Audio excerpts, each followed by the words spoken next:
But what was approved was Baker subdivision, which was a previous iteration of the development on that property.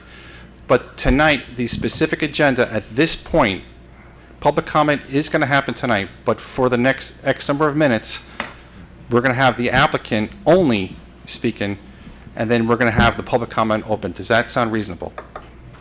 Yeah, but I still don't know. It's still pending approval? Correct. Okay. Thank you. Good evening, members of the board, and good evening, the Mount Pleasant community. We are pleased to be here once again tonight, this evening, to discuss the project with all of you. Our last public hearing, as Brad had said, was very beneficial. We appreciated hearing all of the comments. And again, I think as Brad and the chairman had stated, we took the time to respond to those in this 30-page memo to the best of our ability. And also, as Brad had mentioned, before moving forward, we wanted to take the opportunity to revisit the project at a higher level and discuss and provide additional color on the project benefits as we see them. Those benefits you'll see up here on the screen, and we will go through each of them one by one. Beginning with the first benefit here is the the age restriction and the nature of the project being an active adult community.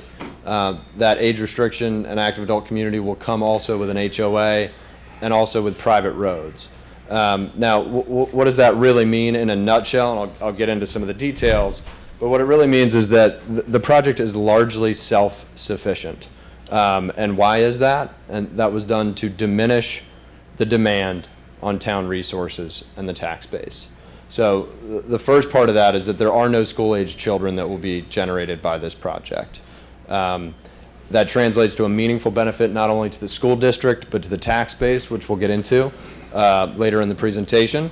It also meets a few critical goals that were identified within the town's comprehensive plan, most specifically demand for senior housing and providing a diverse array of housing types within the town, which is predominantly single-family detached. We also have an on-site amenity complex here in line with a target demographic of 55 and older. And what does that do? It helps defray the impact on town resources and town facilities. Secondly, and as I'd stated before, the community will have an HOA. It means the roads will be private.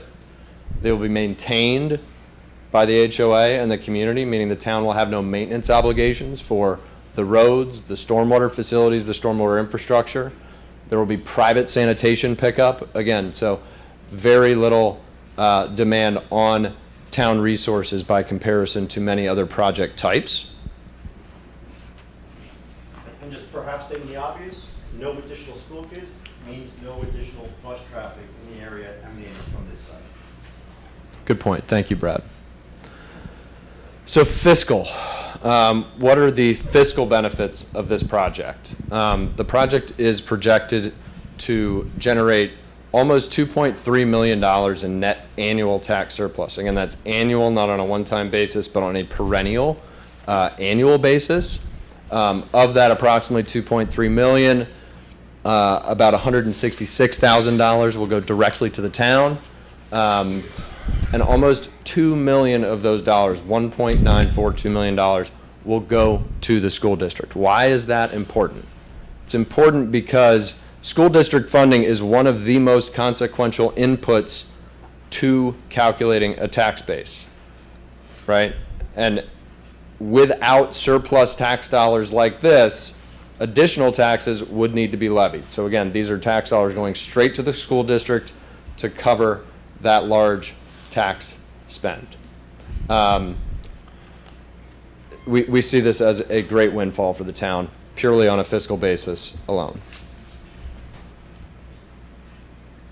And before moving forward, I would also just mention that this property is truly has a lot of unrealized tax potential at large. It's currently underperforming. So with this project, it will be a much higher performing piece of real estate for the town. Another big community benefit here is the land donation. So as part of this project, Toll will be donating and dedicating 18.2 acres. quite a bit of land to the town at no cost. Just so you all see, that's the land that's highlighted in yellow on the screen up on the plan on the screen. What is also beneficial about the location of this land is that it is immediately adjacent to the town recreation facility. I think there's a lot of symbiosis between the location of the rec facility, the location of these two parcels, as far as how those parcels might be leveraged for additional community benefit. The other piece of this is that it provides a great buffer to the interior of our development. And we'll get into more of that because there's another piece of this puzzle that we'll go over here in a few minutes. But you see those two yellow pieces of land, you see the town rec facility below. Those pieces truly help to buffer the project site from portions of the surrounding community and the rec facility itself. No, so we're gonna do question and answer later on. But specifically for that diagram. No, we're not gonna do this. Listen, just to be very clear, I have to make sure this meeting follows order. I'm here tonight for the public, but you will positively be able to speak. But I just need to say this. Please let the applicant go through his presentation and let him finish, and then we will open it up for public hearing. Thank you, Okay, Chairman. Thank you.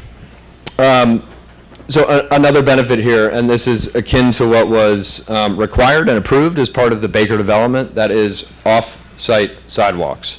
The Baker project included the inclusion of a new off-site sidewalk. Granted, there were two options, either Westlake Drive or Columbus.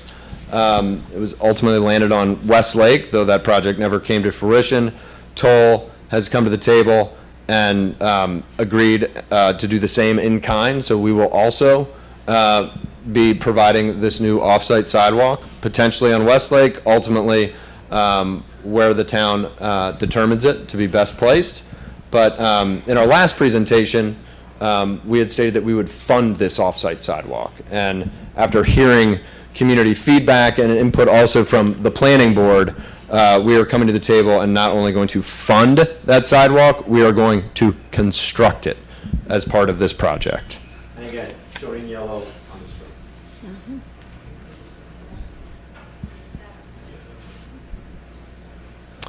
Another piece of this puzzle is upgraded water distribution. Again, very similar to what was required and approved as part of the Baker project.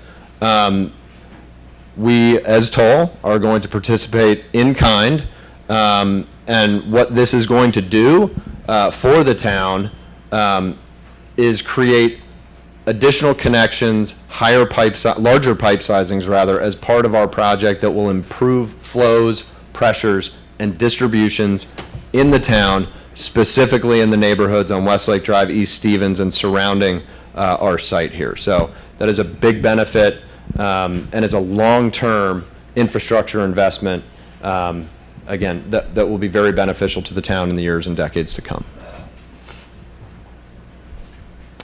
Another piece of this puzzle is the conservation easement that will carry with the property. Approximately 63 acres, the area you see highlighted in yellow, will be deeded conservation easement, prohibiting development in perpetuity. What else is that going to do? It's going to protect trees, wetlands, steep slopes, natural habitat. And again, a big theme here is buffers from the surrounding community. All of that in yellow, plus the 18.2 acres around the rec facility. The interior of this project and this parcel is what is going to be developed. The peripheries will remain in a natural state and will not diminish the community or identity of the town from outside of the site. Next slide. Kevin, before you move on, that conservation easement will be reflected as notes on the drawing, as well as memorialized in a document that will have a title, Conservation Easement, that gets filed in the Westchester County Clerk's Office. So it's a legal document, binding and enforceable, as Kevin mentioned, in perpetuity. Cannot just be unilaterally changed by the applicant.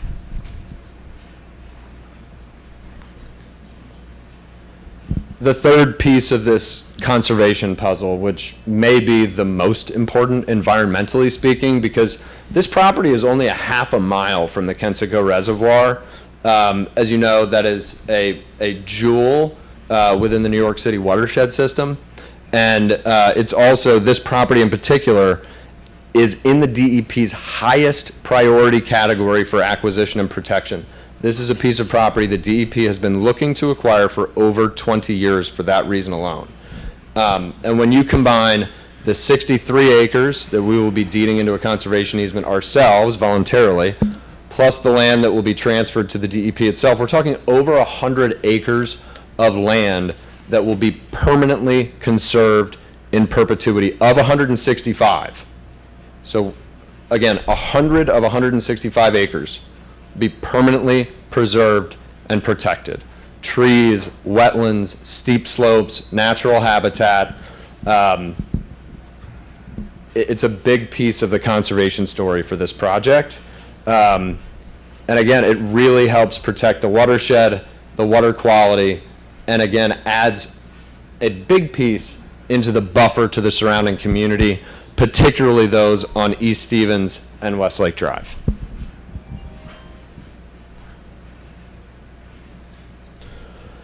So we've talked about the comments we received at the last hearing. We've talked about this memo that we prepared in response to that. And there were a couple of items that really, I think, to us, came out as themes that we wanted to specifically cover this evening. I don't know that we'll go through this entire list. If it would be to the pleasure of the board, we're happy to. But I do want to just touch on the first three, most importantly, construction access and phasing. So previously, you know, I had come to the meeting and I had said to all of you in the room that it would be infeasible for us to only use one entrance on Loza Drive for the entirety of this development. Well, we went back to the drawing board, we put our heads together, and we came up with another solution that will greatly diminish the traffic going to Westlake Drive. Now, how did we do this? What we do know is that this project will happen in two phases. There's an east phase and a west phase, the west phase being first. The west phase entirely will be accessed from Loza Drive, and why is that? The Westlake Drive entrance won't be open or operational until phase 2. So let me explicitly and expressly state once again, all of the traffic for phase 1 will be routed through Loza Drive. There will be no construction traffic on Westlake for phase 1 of this project. Now for phase 2, we wanted to get away from Westlake to the best of our ability because we know it's important to the community here. So what did we do? We created a secondary construction entrance also on Loza Drive. If you recall, there's a central wetland that bifurcates this property east and west. We have to get over that wetland to build out phase 2 of this job. Rather than going through Westlake and creating that entrance out of the gates, we're creating a second entrance on Loza Drive, which is highlighted in yellow here. That means the majority of the construction traffic for phase 2 will also be routed from Loza Drive, not from Westlake Drive. All of the contractors will be notified of approved construction access prior to construction, along with our construction management plan. And once the Westlake entrance is operational, which will be at the latter half of phase 2, again, deep into the progress of this project, we will place construction signage, operational signage at that entrance to deter all vehicles over 2 axles. So we believe that with this change, which has been coordinated with the town engineer, this will respect Westlake, it will respect the community's concerns for construction traffic, and keep the vast majority of construction traffic on Loza Drive and off of Westlake and its surrounding communities. And again, that will be memorialized. Kevin, you made reference to a construction management plan. That's typical for projects of this size. It details and outlines all the construction sort of methodology, and this would be, again, embodied in that document.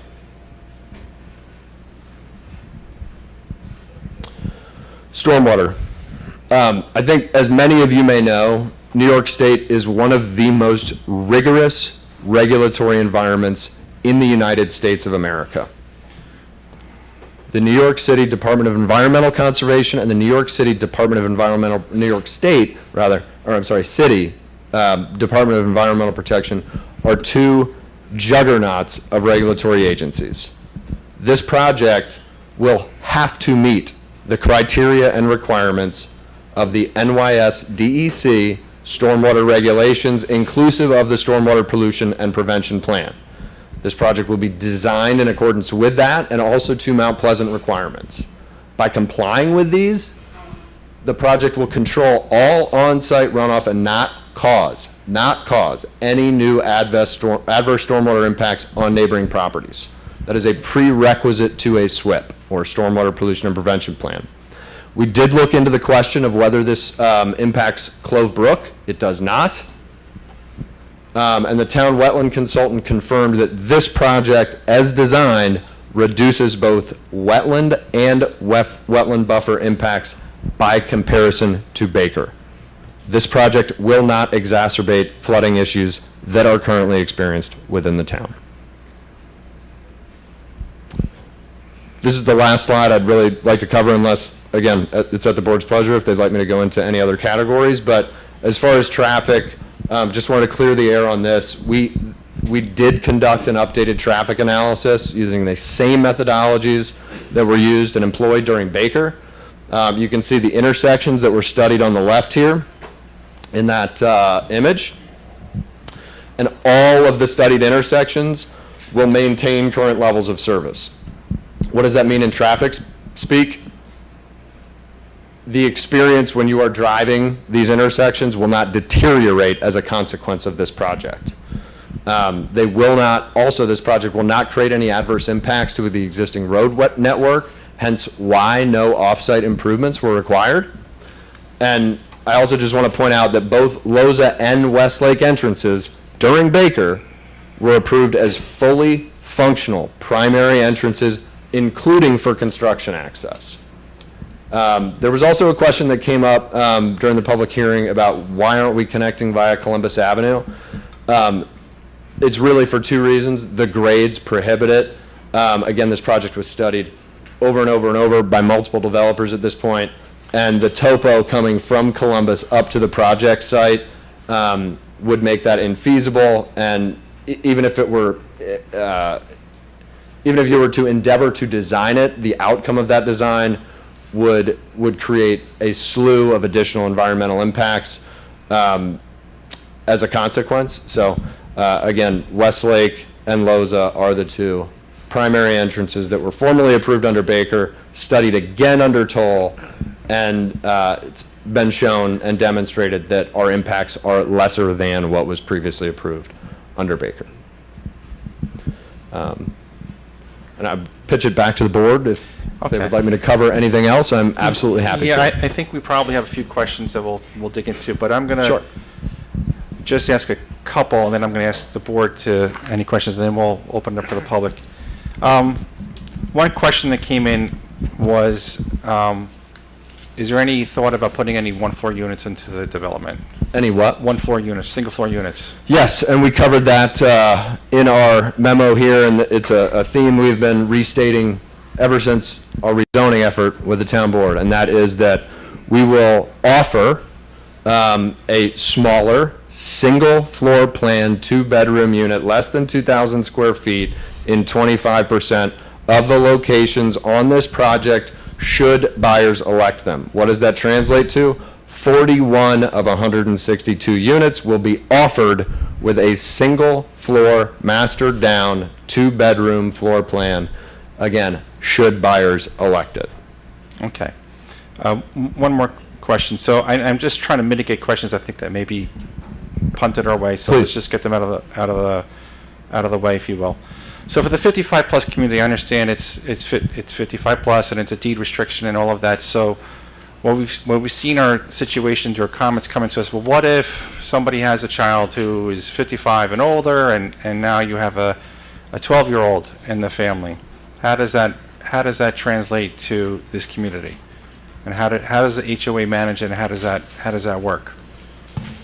So the age restriction is governed in 3 parts. It is governed by the HOA itself, it is governed by Westchester County, and it is governed by the town.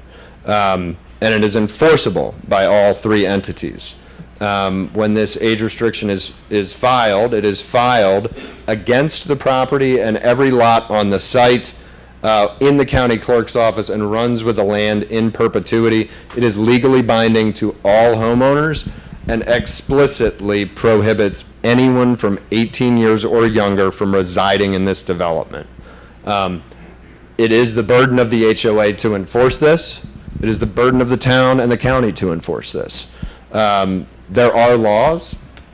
I see 25 mile an hour on streets and see people speeding at 30 all the time. That's why there's police officers, right?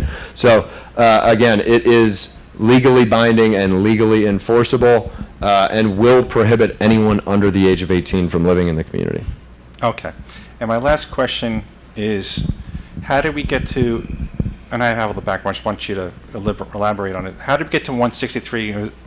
Why not 200? Why not 100? You know, why So 163? the biggest answer, well, there's multiple pieces to that. I would say the first piece is where we started before this property was rezoned.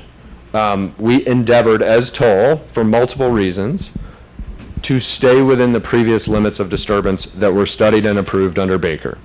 It's environmentally responsible. The product type responds to needs within the town's comprehensive plan. And 162 units was the magic number when you, again, go to play with a site design in an effort to stay within those previous limits of disturbance. 162 was the number that seemed to work on paper and was a judicious use of the land and the development potential. The second piece to that is, how is 162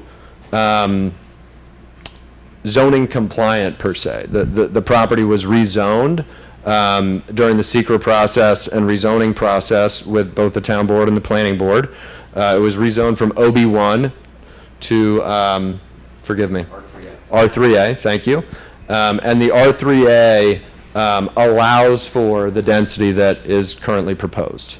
In fact, much greater density could be achieved. One for, I think, every 3,500 square feet of land area. 162 is well below that threshold. So it is both the intention of the applicant for this number as far as density goes, and it also is now permissible by the as of right zoning. Okay. Thank you. And one last question. So theoretically, you could build and not donate the property in question, theoretically. Correct. Okay. Okay. I'm myself, I'm going to pause from my own questions, but I'm going to ask the board if they have any questions. I have a couple. It's mostly on your language. Yes, ma'am. What do you mean by you're going to keep most of the construction traffic on Loza? So we will, in our construction management plan, we will outline this, that Loza Drive is the primary construction entrance for Phase 2. Again, Westlake Drive will not be, the Westlake Drive entrance will not be operational until the latter half of the Phase 2 of the development. And again, all vehicles over 2 axles, which I think are probably the most impactful as far as construction traffic goes, will be routed to Loza Drive. Now, if there's a painter that is bringing his small van, right, to the site, if there's a small delivery that needs to come to the site in the latter half of Phase 2, under 2 axles, might that be allowed to come through Westlake Drive? Yes, I think that's the intention. But again, the vast majority of the construction traffic, and specifically the most impactful construction traffic, will be routed through Loza Drive for Phase 1 and Phase 2. So you'd say 80% of the traffic will be through Loza? Again, it's hard for me to say It's hard exact for you to numbers, say. but that sounds fair. If you were to flip the Phase 2 and Phase 1, would any traffic have to go through Westlake? It would be the same scenario, quite frankly. I don't think switching the 2 phases would impact that breakdown at this point. I think the inclusion of this secondary entrance is going to go a long way in satisfying a lot of the concerns from the public. Okay. Next question on, you're going to offer about 25% of the units as single floor, Yes, ma'am. smaller units. Yes. But you used the phrase, should buyers want them? Yes. What if buyers, only 10% of buyers want them? What happens to the other 15%? Will they be turned into larger units? So because of fair housing regulations, et cetera, we are unable to discriminate from one buyer to another. Homes are purchased on a first-come, first-served basis. So as buyers come through the door interested in a home site, they will have a choice of selecting what unit they would like to purchase. And again, we'll be given that opportunity at that point in time. So they will be built prior to anybody buying them? No. We build and sell. Build and sell. So if, again, I'm back to that word, should buyers want them? That's correct. If Well, buyers if they do don't not, want them, then there won't be any. not that there wouldn't be any, but this is a free market, so people are free to make the choices on the home they wish to purchase. And if 100% of the people that came to buy a home here didn't want that two-bedroom, there wouldn't be any. But, it's all about demand, free market. Right. Okay, that answers that. Okay. Any other questions or comments from board members? I have a question. Have you determined a heating source for these townhomes, and is geothermal one of them? So geothermal is not one of them, unfortunately, but I can tell you that there is a proposed fossil fuel moratorium that is set, this is from Albany, right, coming down, that states that fossil fuels will be banned from residential construction starting in 2026. If that ban is in place, fait accompli. The homes will be all electric. We can't have fossil fuels. So it's really out of our hands. It's not a choice that we can make. And why are you discounting geothermal? Geothermal, quite frankly, is something we haven't even begun to study, and I don't believe we've done at any of our projects in New York or Connecticut. A lot of it is based on topography. Closer you are to sea level, the more economically feasible geothermal is. And then, obviously, in the Northeast, there's a lot of rock. So, not something we are currently considering. Are you considering any solar panels on the roofs? We are not. We do offer electrical car charging stations, should buyers elect them, but we are not currently considering solar, no. Well, the concern is, the electric grid is just about at maximum capacity. Without providing additional sources of electricity, you can't just switch everything to electric because somebody says you can't use fossil fuel anymore and you have no alternative even in place. Yeah, it's an interesting point. I think those are things that they should certainly be considering at the state level. If they're promoting electrification while not having the capacity for it, seems somewhat antithetical to each other.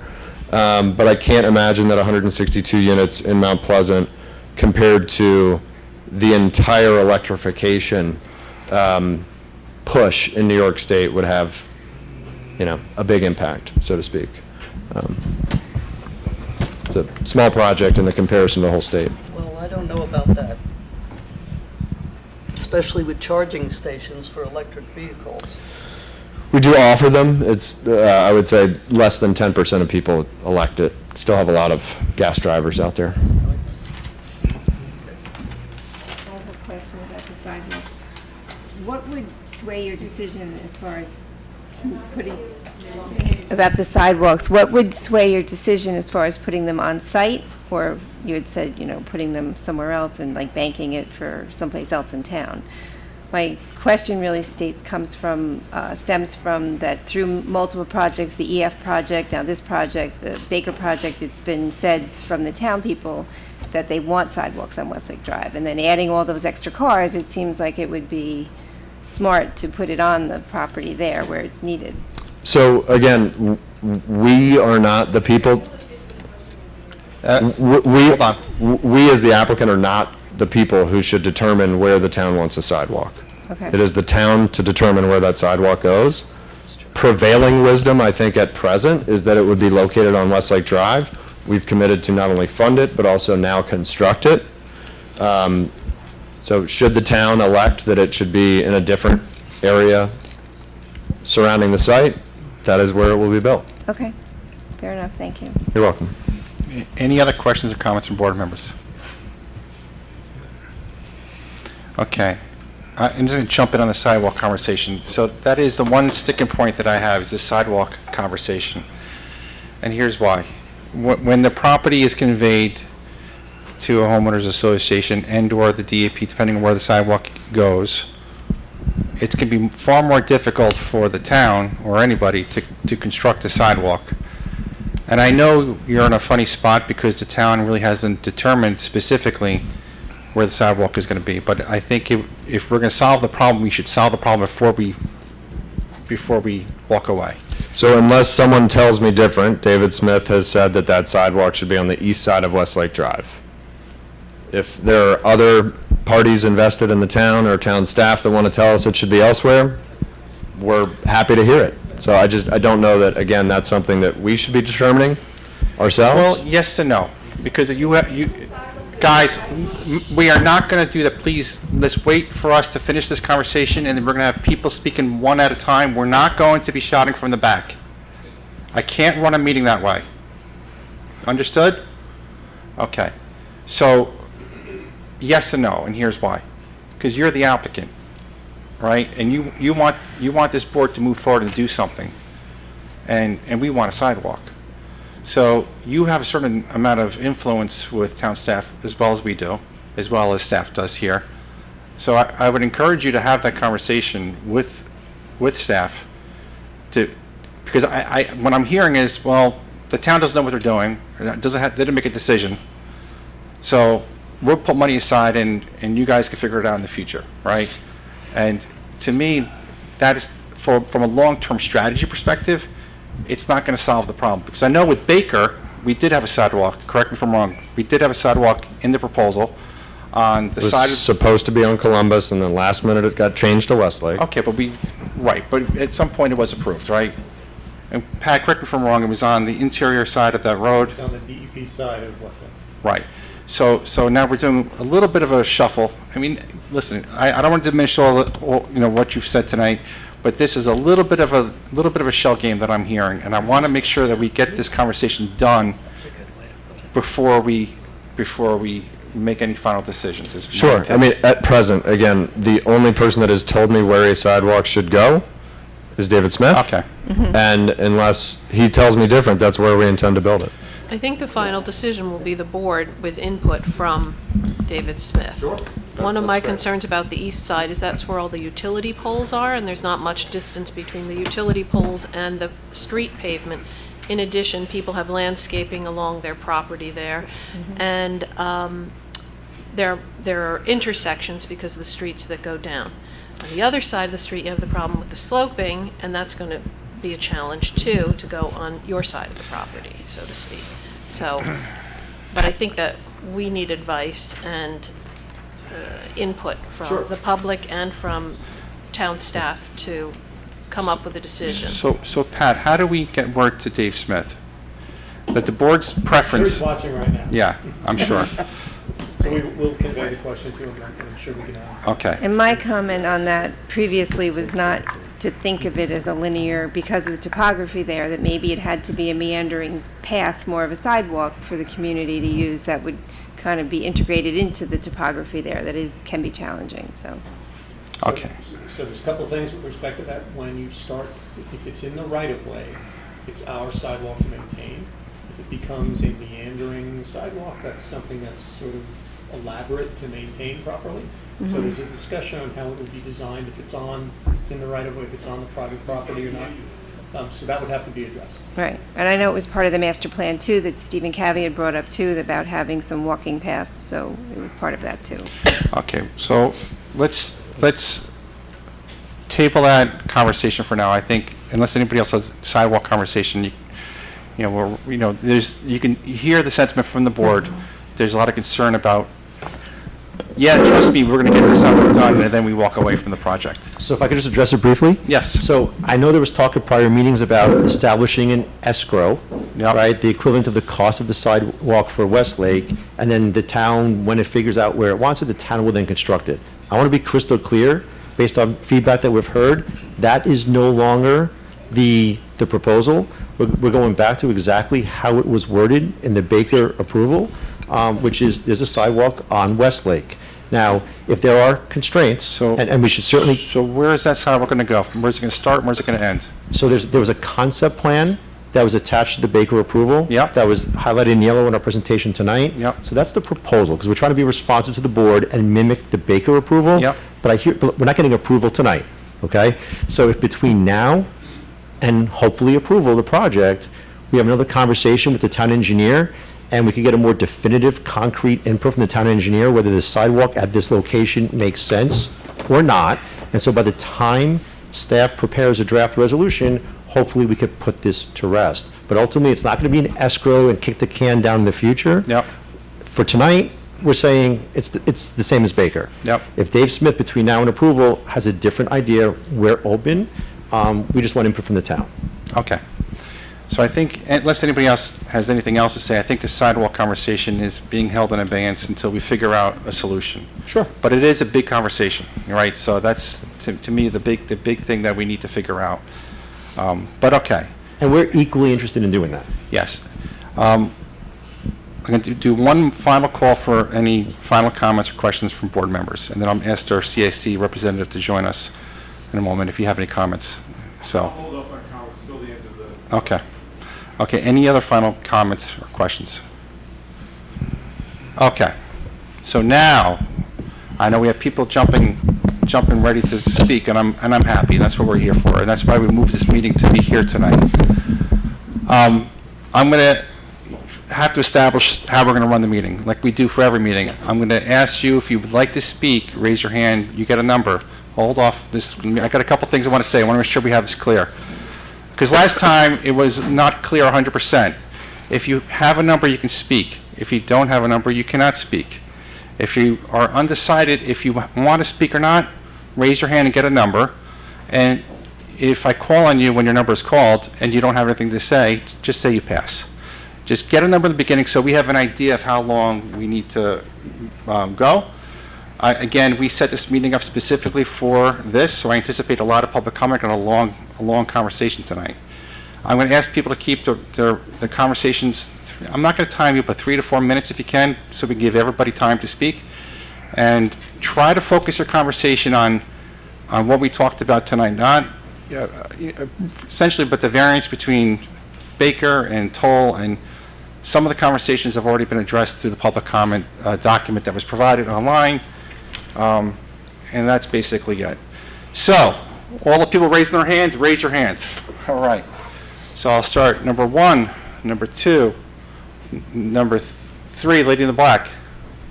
Number 4, number 5, number 6, number 7, number 8, number 9, number 10, number 11, number 12, number 13, 14, 15, 16, 17, 18, 19.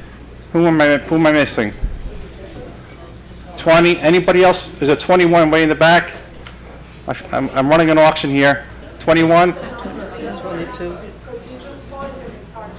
Okay, well, just work with me on that. So, I mean, I'm not gonna memorize the lady in pink is 21 or 22, so believe me. We're here, listen, I just want to get a sense of how many people are going to speak so we can gauge how long we need to facilitate the conversation. So we had 22. Anybody else would like to speak? 22. Go on. And again, if you don't want to speak, you do not have to speak. Just get that number and waive your right to speak once that happens. Okay? So 22 speakers going once, going twice, going 3 times. I'm going to ask number 1 to come up to the mic and state your name and all of that for the record and your address, and come join us.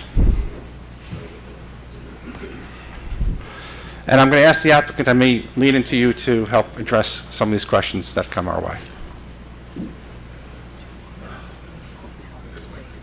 Yes, please. Yeah. Just for clarification, do you want the applicant to respond to these questions tonight at the meeting? Not necessarily unless there's something that's really Okay. sticky. Okay. But just as a conversation point, all the conversation comes to the board, not to the applicant, and we facilitate the conversation with the applicant, okay? Good Thank you. evening. Thank you for Thank your. you. So, at first, some basic Can detail. you just give us Oh, your I'm sorry. name? Yeah. My name is Dominic Roma. I live at 234 Marietta in Hawthorne. Thank you. Been You living can- in town for You about. can raise that mic Or up grab the whole or mic. pick it up. Take the whole mic out of the, Oh, this part here? separate the mic from the, I don't have experience with mics. no, we don't expect you to. You don't sing in public often? Okay, that sounds better. Yeah, so first question is, I think one of the issues is, I myself have called the planning department a couple of times. I've been getting conflicting information, different information as far as where it's being built, how it's being built. So I was under the impression that the majority of the development was going to be on the Westlake Drive side, which I was looked at their diagram. If I saw it correctly, the majority is on Columbus with a good sliver going towards Stevens, correct? Am I Correct. correct in that? Yep. So one question is, why is the Phase 2 construction access coming from Westlake, which is not the closest entryway? That's, who can answer that question? So what's the question? I'm sorry. The question is, the development is more towards the lower part of Stevens, far away from Westlake Drive, the actual homes. Right. So why is I the think the Phase 2 opposite is true. access? There are more homes closer to Westlake. Is that correct? Well, from that diagram, it looked like it was. Let's spin that around. Yeah, so show the diagram. That's why I'm getting confused. It's more towards Wesley. 40%, 60%. Westlake is on the right side of the diagram, yeah. So you have more units there. 40% and 60%, it looks more like that's 70% and this is 30%. This is wrong. No. More. So if the development is here, why is the Phase 2 access coming from Westlake? Westlake Drive, not Stevens? I'm confused with that. The entrance is here on Westlake, where most of the development is located. So that is what, like a Halsey Street? Correct. Close to Halsey Place. See, Halsey, if you, where's the high school at this point? Way far north. Way far. It's the EF Academy, it says up there. It's even above that. Yeah, yeah. Okay, so you're saying that part of Westlake? Correct. Yeah, I had no idea that this was being part of the. This is donated, this is municipal land, town rec facility. Okay, so the Level development, drive. that's close that one, okay. I was reading this wrong. You had this highlighted yellow earlier? Could you put in the microphone? Can you just pick it up and give it to me? Yeah. This wasn't even highlighted. All right, so that's part of the, I'm sorry, yeah, so that's part of the confusion right there. Before, it was highlighted there was like another diagram where it was like yellow, where the development was gonna be. Okay, so, all right, so now I understand better as far as the Westlake and that access. So now, well, we haven't talked about what are the average sales prices of these units? Let me just address that, because that has come up quite a bit, and that's nothing really this board really needs to get too involved with, because with any of the applications we've had, when we approve the application, we approve the application itself, not what they sell the unit Okay. for. Well, they look pretty expensive from the We live in Mount illustrations Pleasant. that they have. We live in Mount Pleasant, and we live in central Westchester, so If you were to look at other Toll Brothers developments, such as the one in Chappaqua, is Yeah. that a fair comparison? Different community. Well, they seem to be running around $1.5 to $2 million. Yeah, so. So, I don't and know. market conditions can change between now and when Yeah, the unit is completed. Right, things so go I'm up, just they saying go that down. really wasn't addressed or communicated. Yeah, and they're So not. there is going to be a range. From looking at those diagrams, we're probably looking at that range. Yeah, but That's what I'm it's, thinking of. as the chairman stated, it's really none of our Right. business. Right, right. But the idea is this is for the people within town that need to be a nice retirement community. I'm not sure if they can afford that level of housing. That's basic question. All right, so actually, I'm just going to limit to one more question, please. The gentleman mentioned not impacting or connecting, this is the storm drain system. Now, we all know lately with the storms, multiple problems are happening with these heavy downpours. Yep. Between last year and earlier this year. So the gentleman mentioned it's not going to be connected to the town's storm drain system. I'm wondering how that takes place then. If it's not going to be connected to the town's storm drain system. Well, they It's gonna can't, be- right? Because they have to do everything self-enclosed within the community itself. So where's all that water going? Within the site itself, right? And They have that's stormwater detention ponds and detention chambers in there, lining the roadways. You'll see like a green area, and they have Yeah, it's going water to flow going. right into Stevens? No, they have depressions in the, and it captures the stormwater runoff. so. And this is the same. You're talking dry wells? This is Similar the to same dry school wells? of thought if it's one house or 163 homes, right? Any applicant that comes to us with building a house, they have to demonstrate through engineering documents and through plans where the water is going to go. And it doesn't get dumped into town municipal drainage systems. It has to be done within the community itself or within the site itself. Yeah, water has to go somewhere. It does. It's not just going to go in the ground. And that's where we rely on our town engineer and staff to review all the engineering plans for the water mitigation measures in which they have demonstrated through that. It really effectively has to be piped out in some drainage system somewhere. So that leads me to believe they would need to build their own drainage pipeline there to the reservoir. Yeah, That's, to the reservoir. No, well, we can't where do else are they that. going to go? Can't do that. Well, where else are they going to go? Can you come up, please? Thank you. If I could just have our project engineer briefly give a high-level overview of the stormwater Yep. plan for the project. Again, that Thank you. complies with all DEC and town requirements. Good evening, James Karras from JMC. The stormwater design for this property analyzed the 1, 5, 10, 25, 50, and up to 100-year storm events, which is required under town code and under state code.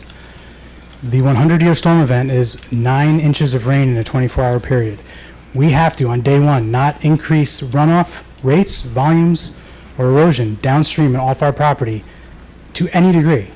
This stormwater pollution plan does that through a system of conveyances on-site to stormwater infiltration and detention ponds. These are large surface ponds. They both detain and hold the water in addition to infiltrating it into the ground. And that's true of this application or any application, correct? That is correct.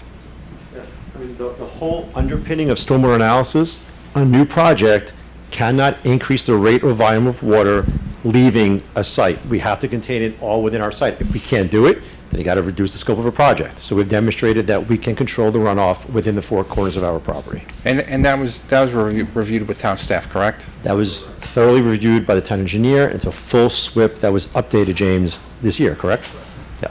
It was, so there was a SWIP during the Baker project, and it was updated as part of this process as well. So just to be clear, you're saying the water is going to be collected in ponds for the most part? Correct. And how large are these ponds? How? They are.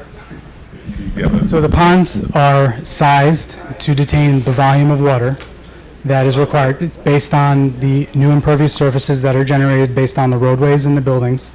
And the ponds, they have to meet the requirements to not release it at a greater rate or at a greater volume than under existing conditions. and these are above ground. Correct, yes.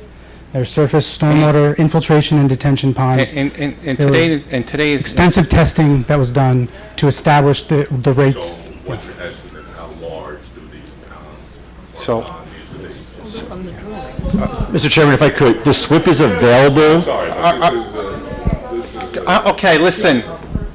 I am running the meeting. Please, the gentleman has a question. I need him to have his question answered. I'm hearing run the meeting or move on. No, we're not going to do that tonight.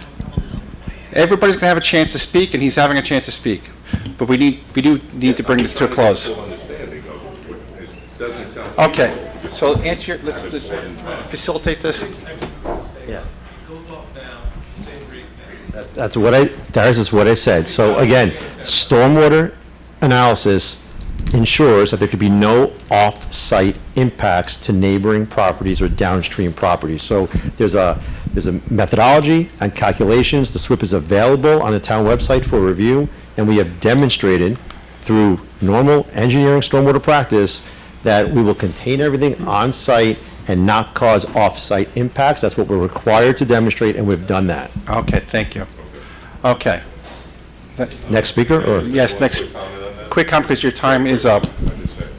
I know from experience from a few residents Okay, we're not here. going to do this. We're not going to have you talking to the can't go Oh, applicant. I'm back sorry. and forth. It's been my experience just from 2 or 3 new homes and certain properties have created problems as far as flooding to the Okay. nearby neighbors. So that's what my logic is. So Okay, the I idea that it's just going to be collected in the pond, I know it's a big, I'll just say this, I know it's a big conversation in town, and I know the town board is looking into a lot of issues with water mitigation measures, but this site has demonstrated what they need to demonstrate to us, okay?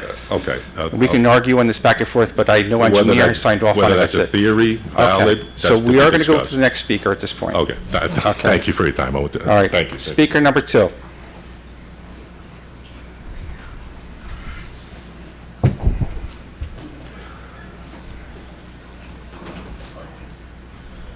Hi, my name is George Brower.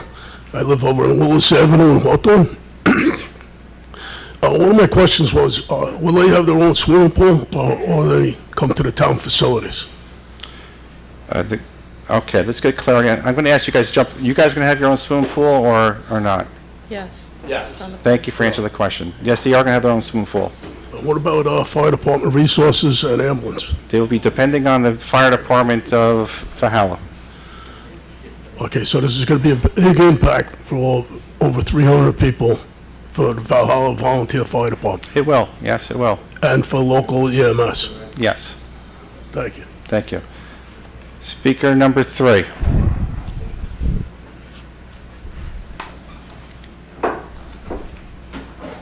Just grab the mic and state your name and all that for the record, and speak directly to the board. Hi, I'm Josephine DiCostanzo. I live at 39 Rolling Hills Road in Thornwood. I just be very quick. The property that we're speaking about has had numerous development plans discussed over the past 20 years. It is inevitable that the Legionaries' property will be developed in the next few years. This might be the community's best option. I, for one, would appreciate a plan with less units, but that's not going to happen. The trade-off is no added burden to the Mount Pleasant School District. It will bring increased tax revenue to the district. Yes, traffic might increase. I can't believe it's not going to increase at all. And I just had a question about the 18 acres that will be donated to the town. Is it flat property, or is it? Like flat in this town. Well, I mean, flat is a very subjective conversation in Mount Pleasant. Well, I know the property, so I want to know, like, is it something that has to be So I know worked on? I do know a big chunk of it is usable. Okay, that's all. That's what I wanted to Because know. the town wouldn't necessarily want to use it if it was a cliff. Well, that was, we hadn't discussed, I didn't hear anything Yeah, about it, so I just, and recognize where it's located too, right? Okay. It's located adjacent to town property, so I don't know what the town board's plan is, but I would suspect, as a resident of Mount Pleasant, that the town is going to do something with that property at some point. Yeah. That's nothing to do with me as a planning board chairman, but as a resident, I would suspect that the town board is going to do something useful with that. I'm sure, Yep. I'm sure of that. I just wanted to say thank you, and that's just my opinion. I know something's going to happen there. We have to pick the best plan that's going to work for the community, and not to increase the school. Stress on the school is a big, major thing, and it really would be extremely costly to the community. Yep. So I'm for it. Okay, speaker number, yes. There's no steep slopes on the property to be donated to the town. Okay, thank you. Speaker number 5, come on up.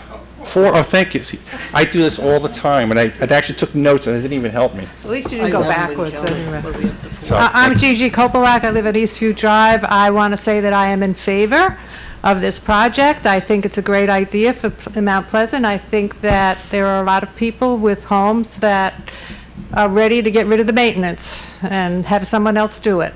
And I think that there are people here in the town that have friends and family and organizations that they belong to, and they want to stay in the town and don't want to move to Somers or, so I think that Baker did a great job in answering all of the questions that Total. were brought before them.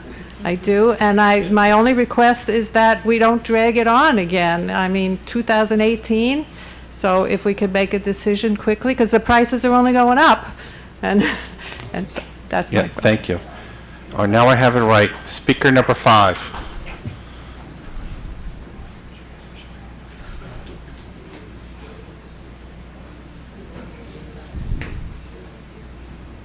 Welcome.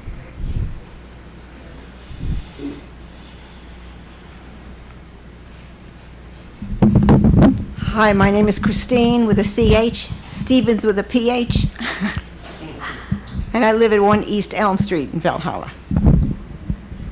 Welcome tonight.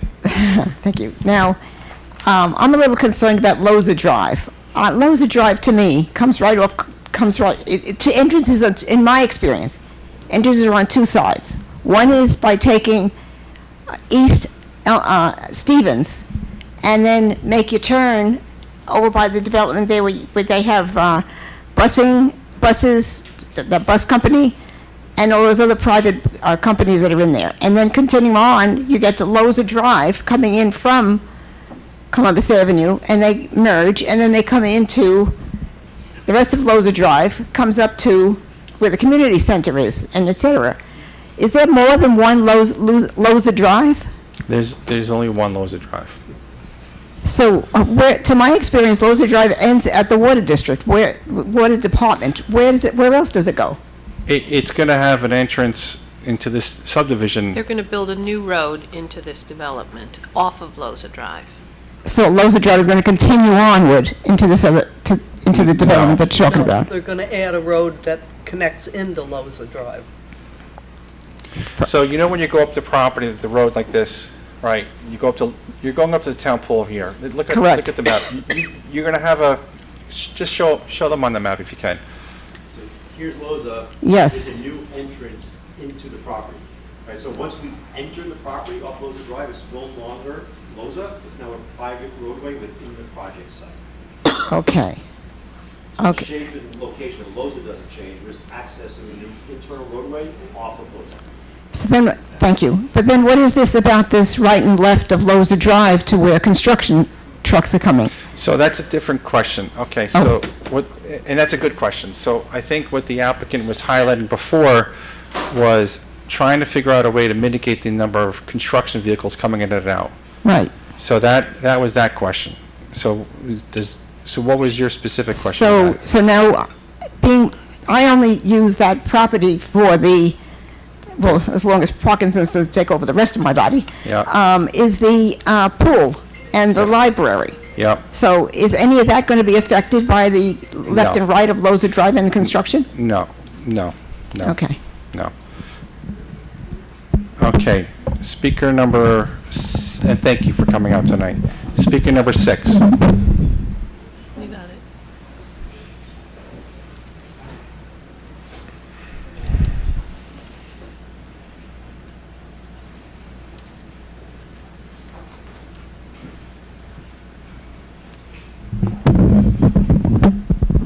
Hello, my name is Rich Colantuano.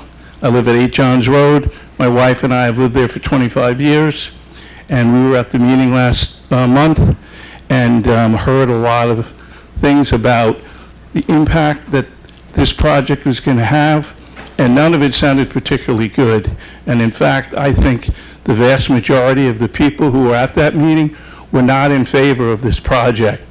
Now, I know Toll Brothers is a very strong and financially successful company. Their stock has practically doubled in the last 52 weeks. They are a $15 billion company, and they want to make money because they're a publicly traded company, and they do that for their shareholders. And I think the number of units that they selected was probably the amount that they could shove into that parcel of land, and they want to make as much money as possible, so they want to build as many as possible. So I have a question for the planning board here, which is this already been decided? Have you already decided that this is what you're going to do? I mean, the Baker plan was half as many units as this, and there will be an impact to those of us who live in this community from so many different ways. And I don't see too many things positive coming out of this. So have you already decided? Is this already been planned? Yeah, we'll just address that quickly. So, no, that's why we're here tonight. Okay, and if you decide at this point, because these folks here, right, like I said, they work for a publicly traded company, they've spent money, they've got a lawyer, they've got an engineer, they've got surveyors, they've drawn up plans, they want to go forward with this because they see an opportunity to make money. So if you decide to say no, and they're not going to be allowed to do this, what will be the ramifications for the town? Are we under any contract to them? We'd probably get sued. Yeah, that's what I thought too. You recognize that they have demonstrated what the law allows, right? So we can only approve what the law allows, right? We are a board that doesn't make a decision on specifically how many units are being built. We're looking more at the planning resources in town.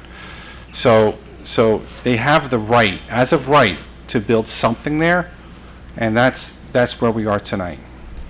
But if you decide to say this project isn't going to go forward? I'm going to answer this way. Okay. Right? It'll be the applicant's decision to do what they're going to do.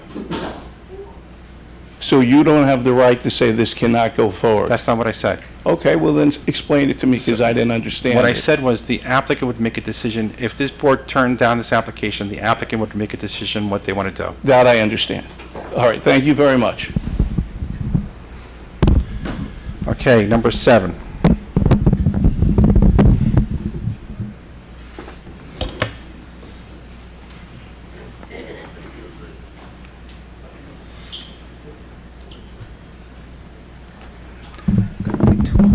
Someone, Okay. I hope you can hear me. My name is Hagid Barzilai. I live in Pleasantville, Seneca Lane. And I'm actually for this project because I'm part of the community. I use the pool here. My kids actually went to Westlake High School. So I'm really for this because I think the community needs a senior and those who need to downgrade. So this is my question here. First of all, thank you for the confirmation about what does it mean, at least 25. And what if there'll be demand for more than 25%? Because most of those who will reside here probably don't need a big 3-bedroom condo. So maybe that's a question to the applicant. let me, I think we can just move this on this way. I think Toll Brothers, I'm assuming, has done the analysis from a market perspective, and they've collected the data to understand the economy and the market, and they probably have a pretty good forecast of what they can or cannot sell. Okay. So if they decide to do something different, then that's a different story, but I think it's unlikely. Okay. The other question about the units, are there going to be any affordable housing? No. That comes to us, that question. It's not required by law? No. So no, there's the Toll Brothers development in Pleasantville, the Clave did have, affordable. This particular application does not. Does And- not. And there's- Okay. there's not a law for that either. Okay, in Mount Pleasant. or whatever, I don't know, Yeah. but I know they had there. There was a lot of talk, and I read all the documents about the fossil fuel use. If the buyer choose to use something else, will they be able to, like heat pump or something like that? No, you get, it's a little different than a single-family home. You're in a homeowners association, so I think the homeowners association and the guidelines around it would have to be guiding that principle. Okay, and a question maybe to the planning board or to the town. Since this development is going to be self-sustained, sanitation, everything will be paid for by the owners, and no impact on the school, no kids in the school, and no other expenses to the town, will the tenant have some tax advantage? No, they would not. Based on. Not using anything. Well, no, it's based on the appraisal value of the unit, and that's a question for the town assessor. But no, my understanding is that the unit is appraised at what it's appraised at, and that's what the tax assessment is going to be. Okay.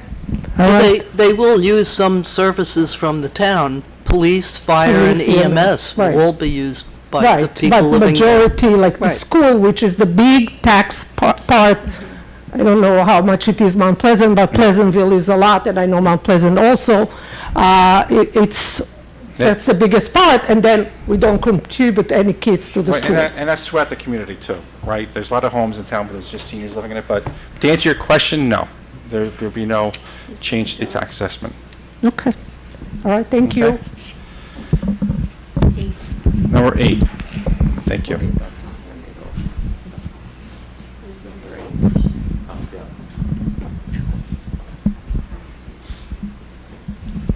I'm sorry, I have a memory aid over here. So, according to what you said, I just Can we have wanted your name, to... please? Michelle, I live in Highland Drive in Tonwood. I just wanted to ask if I understood right, that the town doesn't have rights to determine the zonings inside of this development? That's not what I said.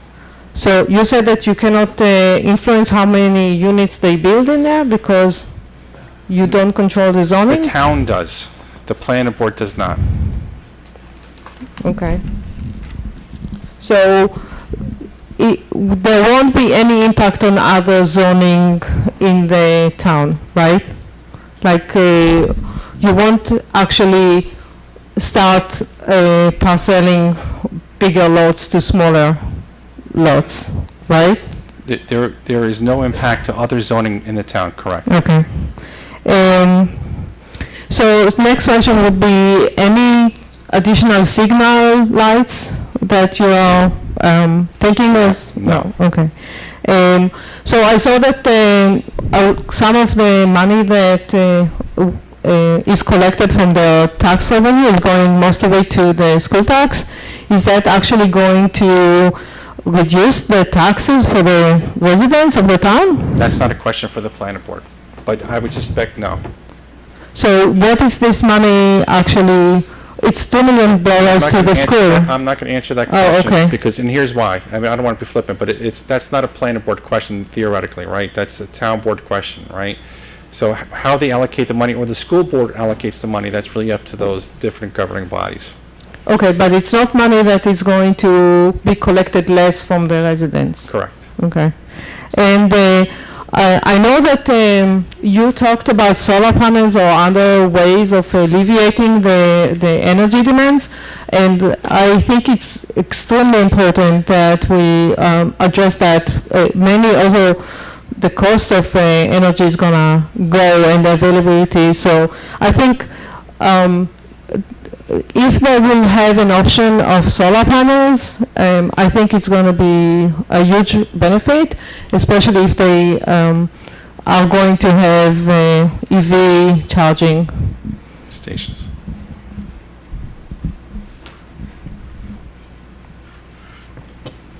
And the way they decide how many are going to be the one floor smaller unit is first come, first serve kind of, so whichever is bought first. They have to follow fair housing law.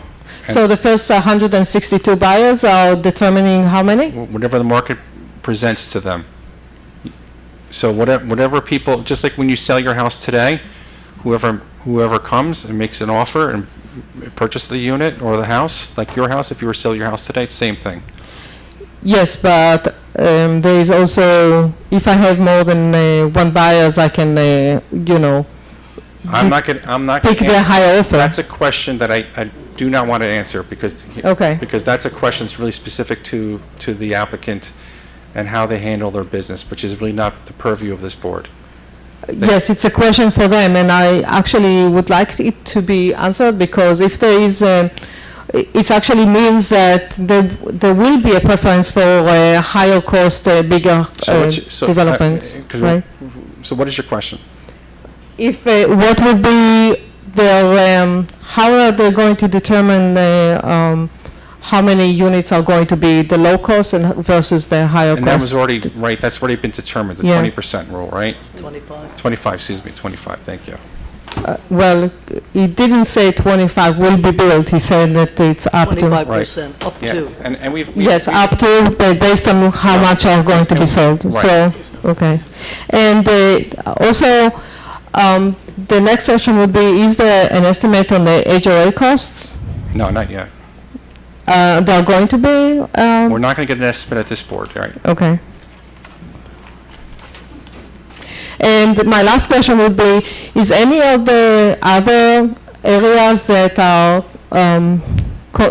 not being built on and are going to be preserved, are going to be open to the public as a hiking or like, okay. No, it's private property, and it is today, and it will remain under the. Yes, and guise- that's why I was asking if it's Right. going to be like a state park or With the something. exception of the 18 acres that will be available to Mount Pleasant, and the town board will make a determination of how to best utilize it. Okay, thank you. I would appreciate if there will be something, because currently I think we are lacking in that area for, you know. Thank you very much. Thank you. Okay, number 9. Number 9? Pass. Okay, so number 10.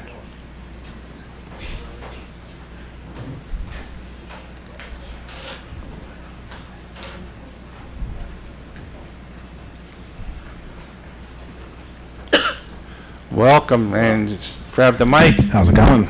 And- Can you hear me? So I'm Ron Presner Jr. Yep. on 52 Greenwood Lane. I originally had a question before I even came here, and then the more I listen, the more my questions keep changing. But, so what was the name of the original development? So pre-Toll, that was Baker? Baker. So between Baker and Toll, you guys added an age restriction. We did not. We did. Or whomever did, someone The did. new applicant did. The new applicant did. Right. To, like, what is the benefit of that to the town? Because as much as I'm listening, I hear Toll explaining how what they're doing won't take away necessarily, but not how it would benefit the community at large. Does that He make sense? did go through quite a bit of benefit analysis from his perspective. Yes. But like, what does an age-restricted community do outside of make sure that you're not going to add additional children to the schools? So that's, Bingo. it's negating. Bingo. Excuse me? Bingo. You hit it. But that's not necessarily a benefit so much as it's just negating a potential consequence, right? Right, it's very So what is the subjective. community going to gain? Well, by this- doing the this. town's comprehensive plan called for housing, increasing housing for seniors, and Mhm. this achieves that. If approved, it would achieve that goal. Okay, I mean, what about housing for non-seniors? I mean, if you were to drive around town, I don't know how many, I mean, not to be too difficult here, but how many young homeowners are in town, correct? Wouldn't it be advantageous to the community to have the ability to grow? Yeah, and that's a question really that we can only review the applications before us now, right? Mhm. So we're not on the town board, nor are we planners who come up with a comprehensive plan for the community and figuring all that out. We're only can review the applications before us now. Good question, but we're not the right body of people to answer that question. All right. And then outside of that, I don't really see any real benefit. I don't know, who was the original landowner? Like, who's selling this? Who It's was had the a original number of seller? owners. Was it Legionnaires or? Legionnaires was the original, yeah. But they moved out a long time ago, right? Okay, so So did they still have title, and then they sold it recently? It's, yeah. And it's been sold, so Okay, that's like. there's a lot going on here. Oh, I'm sorry. There's a lot going on here. So, yeah, Legionnaires owns it. They're trying to build it. That's where we are today. Okay. Okay? So the land's sold, so that's. No, they're No. No, it's not. So what is your question, though? Oh, well, I guess what is the benefit to the town? Well, Well, he's at this listed a point. bunch of benefits up there. Well, you get some tax revenue, but but by age restricting it, your tax revenue wouldn't have changed. It would be the same. You'd have the same number of units, just who you decide to put inside those units. Okay. So like, what would be the benefit of having it age restricted, as opposed to just? So we've answered this a couple different ways, and so I'm not sure what else we're trying to If it's not get to. age restricted, then families can move in with children. Okay. And that's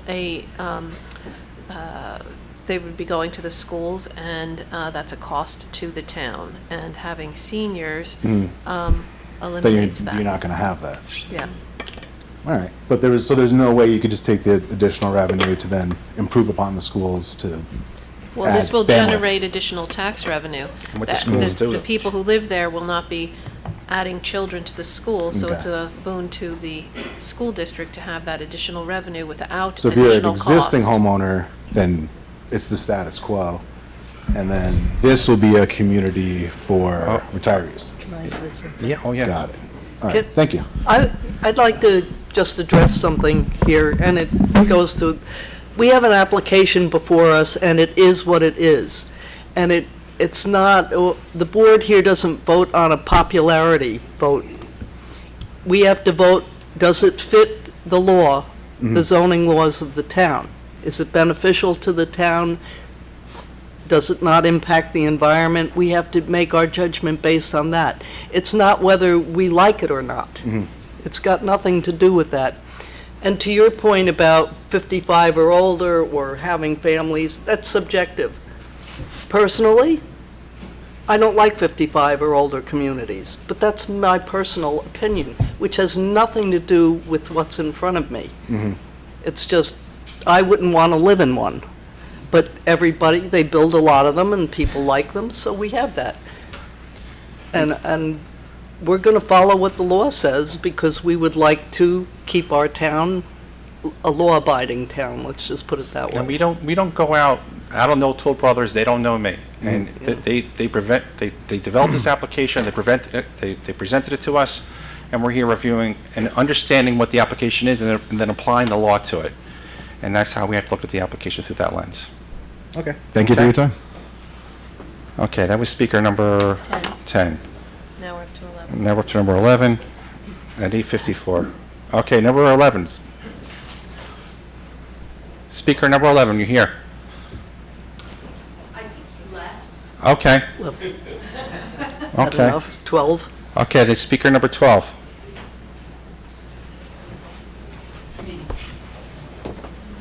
And welcome. Hello, good evening. Good evening, Dominic Vita, Hawthorne. I'm here to really talk about, and a lot of these comments have already been brought up, so I'll keep it very brief. I'm here to talk about the costs, which we haven't heard a lot about in terms of what we're hearing tonight from the applicant. The applicant started off addressing the benefits, but in the last meeting in June and this meeting, we've heard a lot about costs, but we haven't seen an analysis of those costs. What I'm talking about are costs having to do with this annual net tax surplus that they're putting out there. They're saying that there's 1.9 million being raised for the school. Do we know what the cost will be for 162 people to leave their homes, presumably, since this is being built for the benefit of the town of Mount Pleasant? Do we know what happens when those people downsize and go to this site to live there and leave their homes and their school children that are added?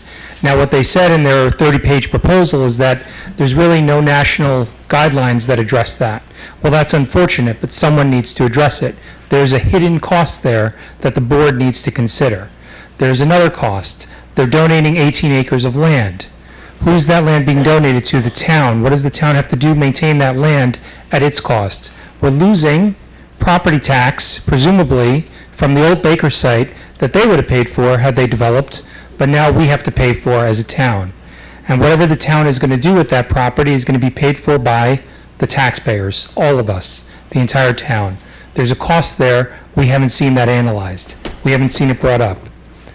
I would ask that this board avail itself of expert advice to get those costs analyzed, to really figure out if there's a surplus. Another gentleman spoke about the fire, EMS, and police, and Councilman Lederman, you spoke about electric usage, and I think these are great ideas, but they haven't been addressed in terms of the costs to the townspeople. My final point is traffic and flooding. I understand that the stormwater is being mitigated on site. I'm not going to belabor that point. Maybe it's taken care of, maybe it's not. But traffic seems very unusual that based on their traffic analysis, there's not going to be intersections that deteriorate in the number of cars, and there's not going to be adverse impacts to existing road work. I find that very hard to believe, and I would again ask the planning board to avail itself of its own experts at the cost of the applicant to really run down those ideas and make sure that they're covered in terms of what impacts there are in the town. in addition to applying the law, it's the impacts that the planning board looks at and applies to determine what they can and should not do. And you guys have done it before where you've said no and things have changed, and I would implore you to do that again if that's necessary. Thank you. Thank you. Speaker number 13. Speaker 13.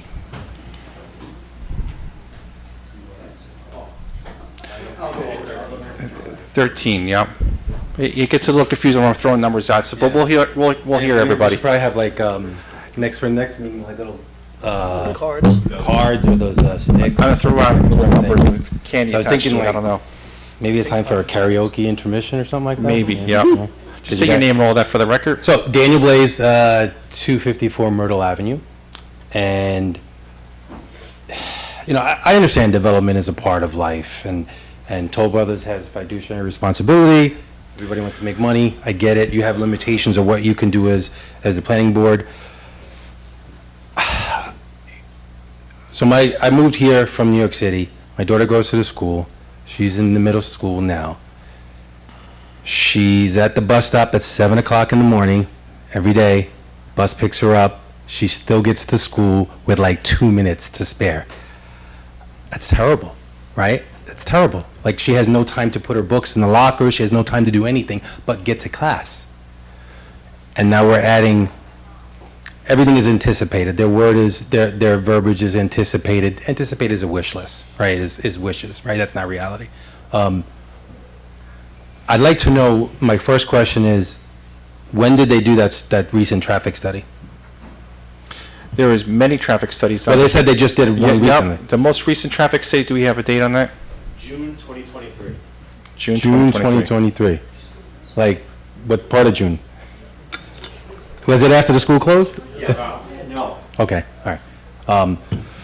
So I implore the board, I understand there's legal aspects here and limitations you can do, and I know they're gonna want to do and they can sue and so forth, but I implore you guys to really put forward a plan that mitigates the traffic, especially for the school. I'm asking you, and I can gather tons of parents to come and sit here at the board meetings. I implore you, like, please figure it out, or have somebody else figure it out, or something, because they're going to be at school even later, and that's not fair to the children. Okay. So my next question was, they had mentioned, the Toll Brothers had mentioned, the gentleman here, and thank you for coming again. The water mitigation, the flooding mitigation, the stuff that you're putting in place now, or the stuff they're putting in place now, is it the same that they did at the summit? Is that the same type of plan that they did at the summit that was built, whatever, how many years ago? What is the question? The question is it the same, is the water mitigation plan the same as what they did in the summit? It's two different plans, right? So I think it would be obviously going to be different, but is your question really Is more, the- is the water mitigation? Is the template the same? Is the template the same? So I'm going I to. understand the property is different, but is the template the same? So water mitigation is a big conversation in the town, and I know the town board has directed the applicant to come up with a comprehensive plan, but if you want to address this conversation, okay. Thank you for your comments. I think you hit the nail on the head. Every site is different. The topography, the existing conditions, the parameters of design are regulated by the state of New York and the town, so the parameters of how we look at designing this are the same, but because the existing conditions differ, design approaches differ. No, it's not an exact answer you're looking for, but it's the best one I can give you. But don't forget. The reason why I bring it's a little worrisome, because the summit does cause flooding down Hawthorne, because it's not wetlands anymore. It's not going through the ground. It's not saturating. It's flowing off. All the drains are not catching everything. you an So that's my engineer? worry. I play one. Okay, so do you know for a fact that's true? That the water flow is coming from the summit? Correct. Yes. Okay. Yeah. All I right, do. thank you. And I can watch, you can see the drains, the mouths of the drains are not wide enough. Okay. Okay, so, my last question is, well, that's a question for the town board, so I'll leave that at that. the last thing, again, I just want to reiterate is I'm imploring every one of you to really think about the traffic, because it's, as other people stated, it's hard to believe that there's no impact.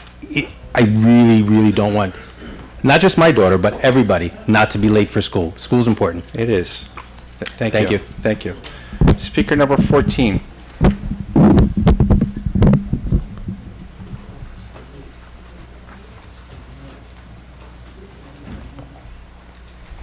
How's it going? Nicholas Gizzo, 55 Greenwood. Some quick questions. Is the presentation going to be made publicly available? It is. It is already? Yeah, on the town website, there's a whole bunch of stuff. Yeah, I saw a bunch. I didn't see And I'm this going to one. ask the applicant to make sure that the town has this exact presentation. And Carolyn, can we get this on the website? So answer your question, yes. Thank you. Second, I wanted to see if you could quickly dive into when the land was rezoned and when did that occur? Because I know they touched on it, but That was at least 3 years ago, 4 years ago. Repeat the question over. when the land was rezoned? Oh, sorry. The land was rezoned about a year or so ago. No, but the original rezoning from Baker, though, right? From Baker to the R3A by the top board? Correct. It's recent. Within the last year and a half? It wasn't rezoned, Baker was only Yeah. one. Okay. Because Baker, the single-family homes, Single-family homes under Baker were allowed as of right. The rezoning was necessitated by the switch from the single-family to the townhome product. So the rezoning occurred during this process. Gotcha, okay, thank you. December 12th of 23. Okay, thank you.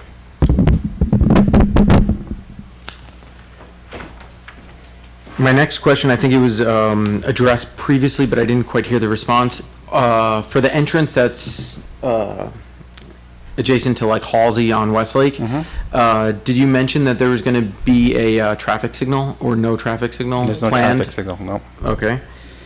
And the property that's going over to the DEP, New York City DEP, is that a sale? Is that sale going to be, the details of the sale going to be like publicly available? It's not a sale, correct? It's you transferring title. it is a transfer of title to DEP. The details of that conveyance is not publicly available. It's a private transaction between Legion, the current owner, and DEP. Oh, Thank you. Okay, thank you. Thank you. Okay, so that's speaker number 15. That was 14. That was 14, we're going up to speaker 15, correct? Correct. Yep. Yep. Welcome, state your name and all that for the record. Carlo Valente, Hawthorne. Just a couple of questions. I would say pay close attention to the wording that are used in the rebuttals and the original presentation. There's a lot of should not, shall not, may not. Those all mean different things. Regarding the impact to the services, where it says everything was okay with FD, EMS, and so on, if we could get a letter from them. I know in the exhibit it didn't include that. I think that'll be great. What else that was taken care of? And yeah, I guess just a point, I know many people from the public were had questions regarding the number of units that are going to be available. It's going to be a first come, first serve, so the highest bidder is going to get it. As it was stated, could start at 1.5 and going up.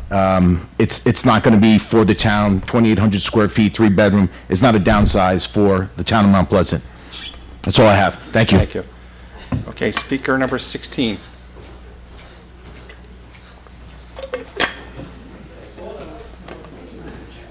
How's it going? Welcome, thank you. Jason Billig, 65 Richard Lane, Thornwood. If I could ask one question to the board, just so I understand how to present my case to you. Yep. Does anybody up here live in this general area that's going to be affected by this project? I don't need to know your address, just if you're in the area, that's good. Well, let's answer it this way. I lived in Mount Pleasant my entire life, but it doesn't really matter. We're here as board members, right? Oh, So- okay, that's fine. Well, then I'll just be very more descriptive about what it's like to live in that area. That's the Yep. only reason I'm asking. Yep. Okay, so I'm going to focus on the traffic mostly because that's my issue, and it's very much about Westlake Drive. So I looked through the traffic report done in 2015. I couldn't find 2023, but I was told in the documents that they were pretty much identical. Same testing locations, same time, same locations, same time of day, to prove that nothing's changed. The problem is, it's flawed methodology from the beginning.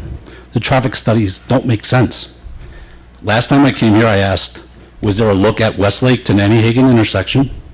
If you drive down there, and I ask you all to do that during a busy time of day, you will see what that is like for cars to get out onto Nannyhagen. It's Can dangerous. I ask, what time of day do you recommend? Because when I've been checking it out at various That's times fair. to see what it's like. And The summer is hard for me to what are tell we you. talking about? The summer's hard to Okay. tell you. But if you just think of normal times, like going at 4 o'clock, that's not, people aren't driving home. Most of the people in the community work in the city. They get to the train station at 6:30. They're driving home 6:30, 7:30, or you're leaving work at 5, you get home at 6. So go around So you're 6 talking o'clock. about rush hour, not school bus hour? I'm talking both. Okay. Especially. So let me tell you what I'm saying. So Westlake to Nannyhagen intersection. It's a blind intersection. You can go any time of day. Drive down Westlake and look to your left. You can't see until you pull out into traffic. It is people driving very quickly up and down, and now you have cars pulling out, okay? You'll know it if you go. So I ask you to go. School buses, delivery trucks, large SUVs can barely make that turn when there is a car on Westlake Drive. It is super tight.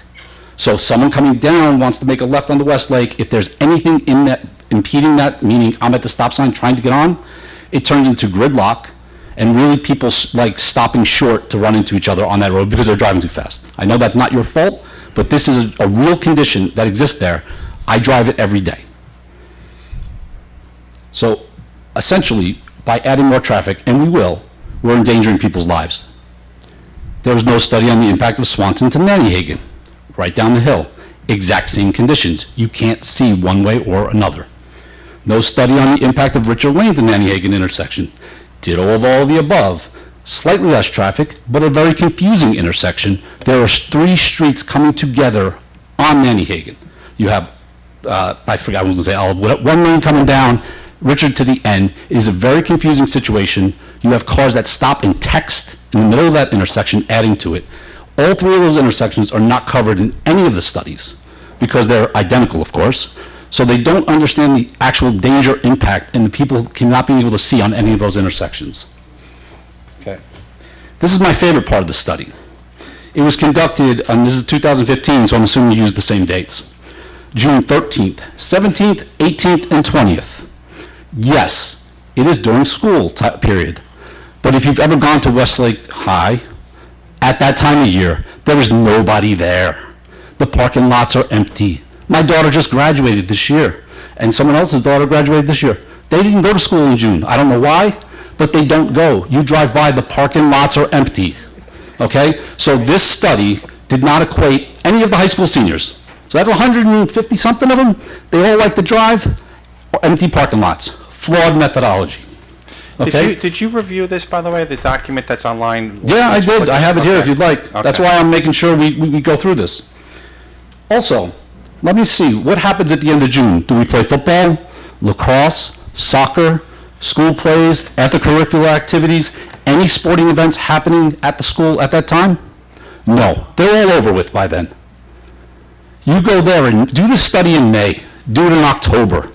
Do it at a time when the school is truly, not just in, truly in, and you will see a completely different neighborhood.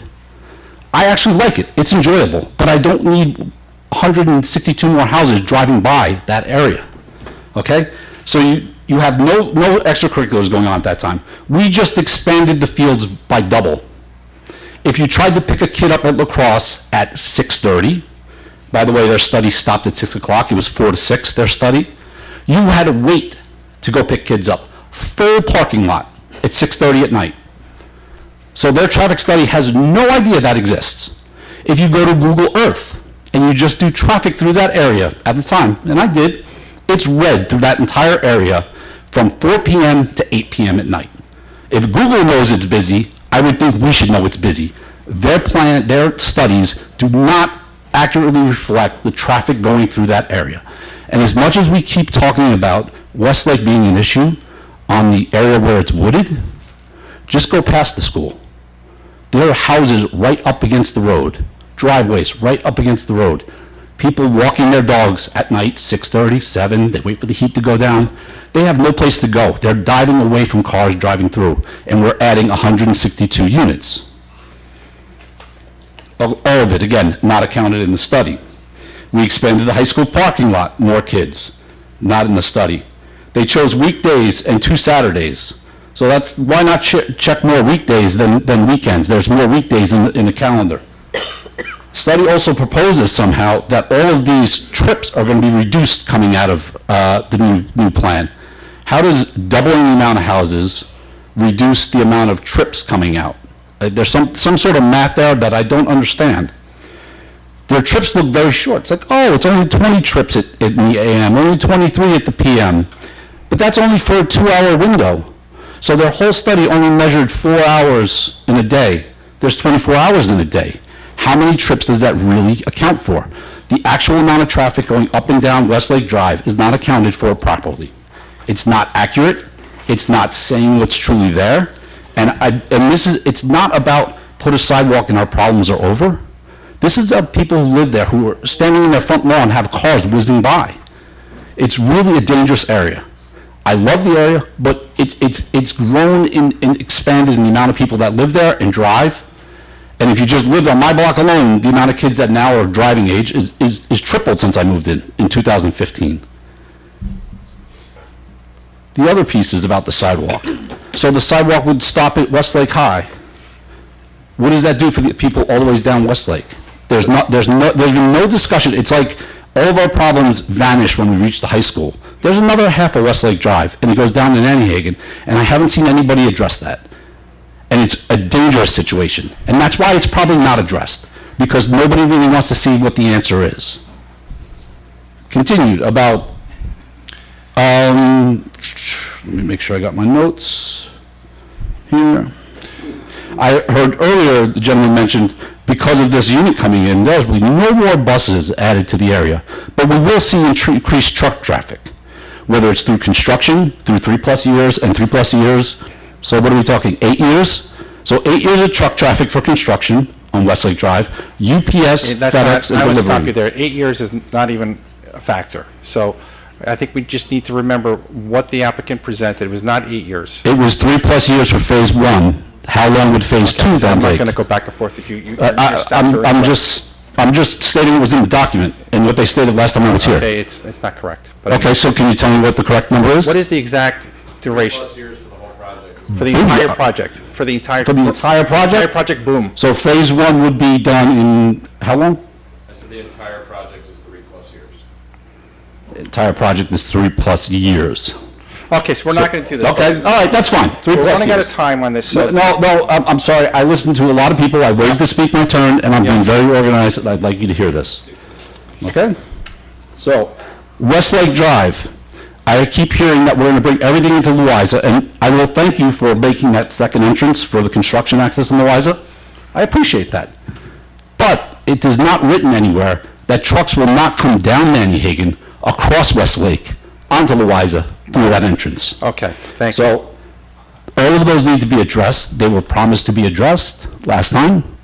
There's been nothing other than referring back to Baker. I feel it's fair if they're asking to double the amount of houses, that we can ask for them to change their proposal as well. Thank you. Thank you. All right. All right, speaker number 17. 16. 17. 17. 17? I went to sleep. Yeah, well, you have an excuse. Hi, I'm Melissa Billig. I live at 65 Richard Lane in Thornwood. I know that you touched upon the fact that this was continued from the 15th. I do want to let you know that there were a bunch of families that are on vacation, and they were very unhappy that they weren't able to be here. So I just want to let you know that, and to let you know that the volume of people in this room would have been more had they not been out. And they had asked if we're going to continue this to a different date, that it'd be more, enough notice. I did notice in the materials that were circulated that I got today that there is a discrepancy or on the 80-20 rule. meaning that of the 162 units that will be built, 20% can be they don't have to be under over 55. So I'd like to know what that means for the 20%, and if it means that that 20%, which is about 32 units, would be able to attend the schools and have. Let's get clarity on that, because that's not what it said. I have the page reference if you'd like it. Okay. Page 19. Up to 20% of the homes are not required to meet this requirement. This 20% allows for some flexibility in age requirements. Just read the next line if you would. To allow The occupant. next one. More importantly, however, in bold. Well, if you have it, why don't you read it? I don't want to. More importantly, however, Toll Brothers has additionally proposed, and the approval from the planning board will require that 100% of the homes will have a restriction prohibiting occupancy to people 18 years or younger. So that means that there are 32 homes that can be occupied by people that are under the age of 55, but not younger than 18? Theoretically, yes. And just to clarify, that 80-20 rule is under FHA. It sets a minimum number. Toll Brothers, as Kevin just read, is going further and restricting 100% of the homes to be restricted 55 and over. So there will be something placed that, in whatever paperwork that basically says that the people that are occupying this development will not be able to attend the Westlake school system or the schools? Well, there'll be nobody under the age of 18 in the residence. Unless there's exceptions. No, There's there'll no be exceptions? exceptions. Okay. In terms of the taxes that are going to the school, is there any way those taxes can be changed after the project is completed? Can they be grieved? Is there any future accommodations that can be made to reduce that? Yes, anybody can grieve taxes, myself and you, and anybody else can grieve taxes, right? And so, but yes, they could grieve those taxes, theoretically. Okay, and who would have to approve that? The town assessor. Okay. I noticed that on the town's website, the town is actually listing contact information for the project, if people are interested in the project, that they'd be able to purchase units. Is there a reason that the town is advertising for this project, if it hasn't yet been approved? Is the town doing what, advertising? Yes. Making it available for purchase. Here's why people have been asking. Who do we contact? So I think that's the reason why that has been provided. But it almost gives the impression that it's been approved, does it not? No, it does not. Okay. Okay, speaker number 18. Come on. Just make it up. Yeah. Tom McCarthy, West High Street, Valhalla. Yeah. Here for two things, one about living there and one for the Valhalla Fire Department. One on Westlake Drive. I think it's unfair that the sidewalks are going to go on the east side of Westlake Drive and put it on the people's property already established there. It should be on the construction property. That's to be determined. All right? And the traffic study that man just brought up, it is horrendous when you try to drive into Westlake High School, dropping kids off or picking them up. Now to get on to the fire department. All right? I addressed you people before with the fire department, different projects. I don't know if you remember or not, but this project here, when Baker Brothers brought it to the Valhalla Fire Department, it was a different project. But yet they're saying they have us signed off on it, and we haven't, because we've never seen the project, a new project. Only by looking at websites, everything, but they never officially came to us with any of it. And a lot of the projects in town seem to get the fire department bypassed, which needs another problem addressing. But to make it very clear, we're interested in hydrants, width of roads, width of cul-de-sacs to make our fire trucks be able to get around them, and parking, on-street parking, all that kind of stuff. Those are our main concerns, all right? Along with maintenance, normal maintenance. Okay, so let me just address that. That's a question that has to be addressed. Okay, so I need you to reach out to the Valhalla Fire Department. We met with them over 2 years ago. Okay. I'm sorry you were not present for that meeting. Right to the board, but No, he's sorry. I want that I dotted, not T crossed. Just make sure that that's I have done. another fire commissioner in the audience if you like. No, we don't need to do that. We're going to get that I dotted and the T crossed Okay. to make sure that I see some comment from you or from the fire department, whoever in the fire department is, the muckety muck, that says your concerns have been addressed. That's it, and thank you. Okay. Are you a commissioner or the chief? Yes, I'm a commissioner for 25 You should years. check with your chief and advise. This isn't the chief's addition. This is fire commissioners. Okay, Yes, I know the He does not difference. sign off on I this know that, stuff. I happen to be one of each myself. But as a commissioner, you can tell your chief that you want to see the plans before he approves them. Our chief does not get those plans. We get, the Board of Fire Commissioners get them. Okay. we're just He gonna doesn't have the we don't need to authority go to too do far that. into this, just dot the i's across the t's. All right, thank you. Want to make it explicitly clear that we met with Sal Pennell, Chief Michael Kohanig Jr. on 5/13/22. Sal Pinelli is not a fire commissioner. Chief Michael Kohanig. He was one. Not a fire commissioner, he was a fire. Okay, we'll just double check that and make sure we got that covered. Yes, Okay, number 18. We're in 19, actually. 14 became 18? Yes, Okay. I don't know. We don't know what's Yeah. going on anymore. 19, welcome. Now, which one of you two is speaking? We actually would both like to speak. So my son wanted to stay up past his bedtime because this is really important to him. So, Two. so what is your name? My name is Elena Vietz. This is Camden Vietz. We live at 259 Westchester Avenue in Thornwood. And what is his name? Camden. Camden. I'm gonna lower it. Our concern, I came at the last meeting, is the trees. And what I want to understand is why this property and not an already cleared parcel. I've seen a lot of property around this area that has low occupancy or has been vacated, and I don't understand why that can't be utilized instead of this property. So recognize that the applicant is in the process of purchasing this property and Yeah. not other property. So could other property develop in town? Most likely, but that's not where the lens is right now. The lens right now is on that property, and that's what they're developing. That's what was available for sale, that was available for development, and that's pretty much why that property. Okay. And as far as the tree conversation, much of that was addressed through the SECRA study, which is the State Environmental Quality Review Act, Yeah. which we've had extensive analysis and extensive discussion. Do I like any trees getting cut down? No.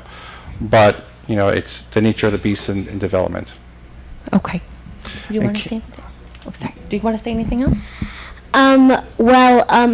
People, those workers that are cutting those trees, and I feel very concerned, and that there's enough houses and there's enough air to breathe, and they don't need to cut down all those trees because those workers are just trying to make our environment bad and stuff. Okay, thank you. Thank you very much. And Camden, thank you for coming out tonight, Camden. You have got to be our youngest person ever in the history of the planning board. He begged me to come, so. All right, thank you for coming out. All right, so we're up to speaker number 20, which actually is 21 because now Camden jumped in, but that's okay. We'll navigate around that. That was like a Yes. 19 A and B. 20. Well, that is one tough act to follow. It is. Stephen Caddy, Conservation Advisory Council Chair. We've been following this application from the very early days, and we had established a whole series of concerns about the degree of development. We're now at the end stage, so there are some comments we have on the presentation here. But just to be clear, there was some question about the rezoning, and while there was a rezoning that was done in order to change the layout of the property, the actual rezoning from OB1 to R3 was about 6 years ago, and that was what allowed for the density that we're now looking, that the preliminary density of Baker that we're looking at now. That's what I was thinking. And then the more current revision or amendment to the zoning provided for the increased number to what we're looking at this point. I just wanted to clarify that for those who had that question earlier. So let me speak to some specific concerns or questions. There's the Loza Drive secondary entrance being done for construction, and I see that it runs along the wetlands, and I just wanted to confirm that that's well outside the wetlands buffer. That's correct. And I wanted to just be sure that in the final approval, that the construction plan establishes some very clear delineation and measures in order to protect the wetlands buffer. How far out of the buffer is it? Can I ask the applicant? Tell you without having a scale. We'll get that, we'll get him the answer though, correct? Okay, all right, but obviously we want to be sure.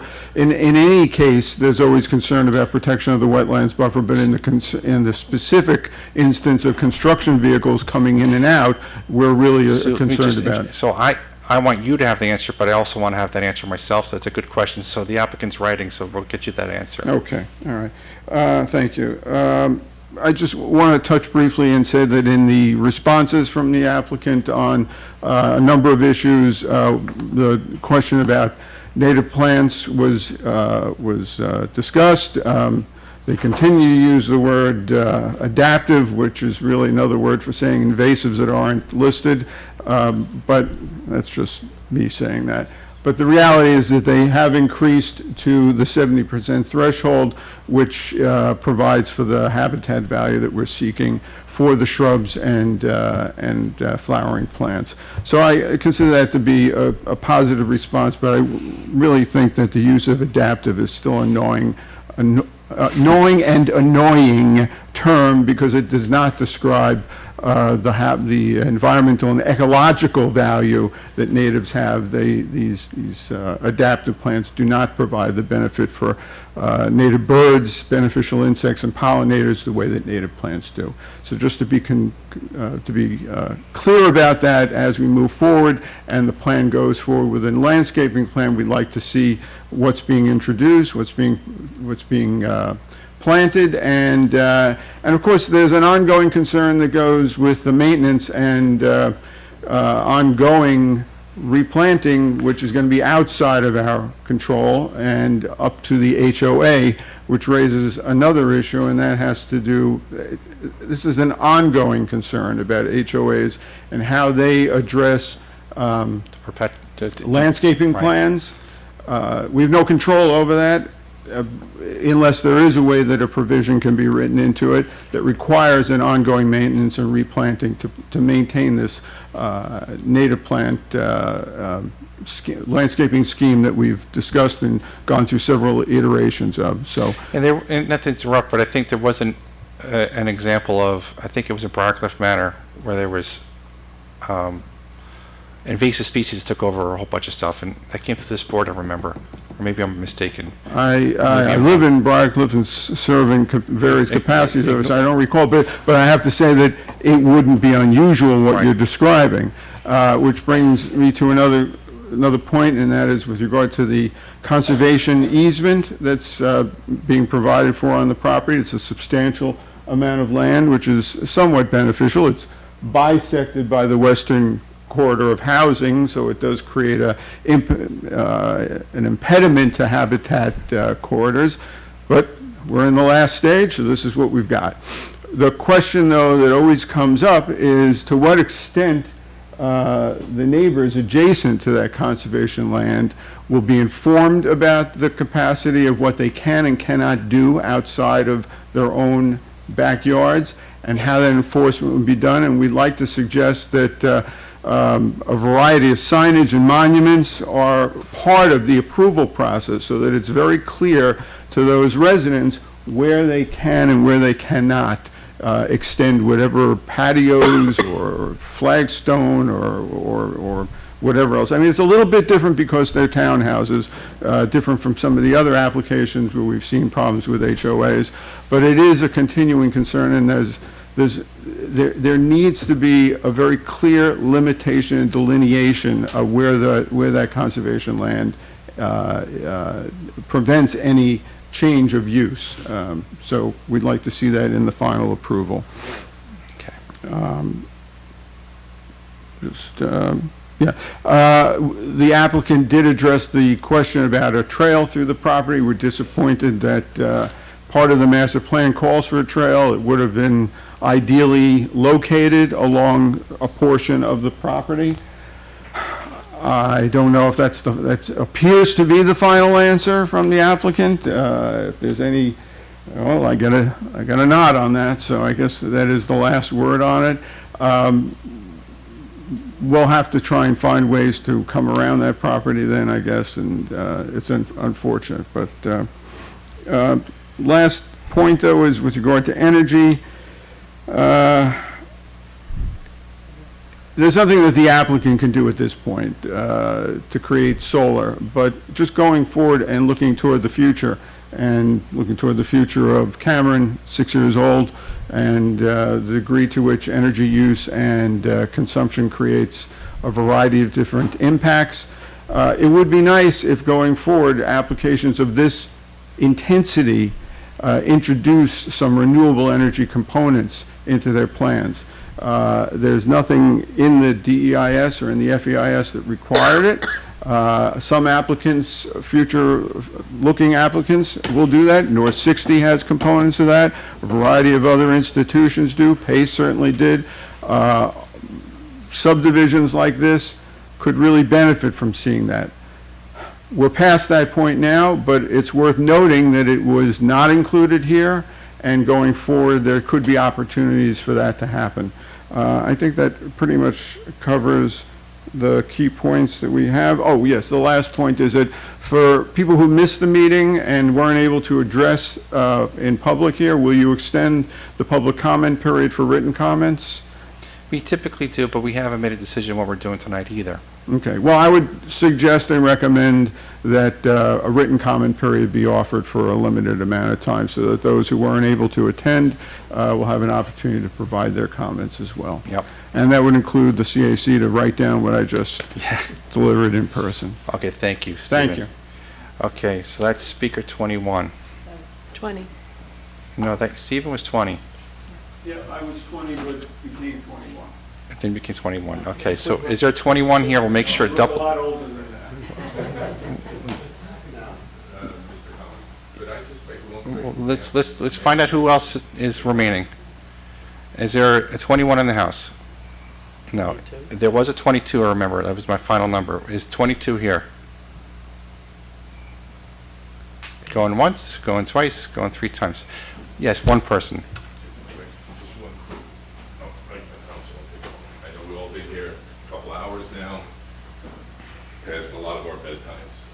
My point I just wanted to make was, this has been up there all day, all night. 2.288 million net annual taxes, correct? On 162 units. Yep. Okay. Sounds like a really nice number, almost 2.3 million. You break it down, it's $14,000 a unit, if you do the math. So if we're looking at homes selling at 1 to 1.5 million, I don't know, it seems like a pretty good deal. I don't know any of us that have a $600,000 house Yeah. here that we're paying $6,000. Okay, so I think that's a whole other Well, conversation. it's just a simple Right. math thing, and it should be nice if they add per unit, not just Okay. a $2.3 million number. Okay, That's all. thank you. Thank you very much. Okay, that's it, folks, for tonight. Would the applicant like to quickly and succinctly make a couple comments? I would, Mr. Chairman, and I will be quick. So we certainly appreciate everyone coming out tonight. Mr. Chairman, a telltale sign of when to close a public hearing is typically when we hear repetitious comments. So again, while we appreciate everyone's comments tonight, respectfully, not a whole lot new from what we heard last time. There's a handful of comments that sounds like you want some additional feedback on, such as the letter from Fire, which we'll provide. So our ask is that the board close the hearing, and certainly with a written comment period for 10 or 14 We have days. two significant, one significant, one less significant, or they're both significant. I don't want to minimize the other one. Is the sidewalk conversation, Mhm. and then the fire department, we just want to dot the i's across the t. Yep.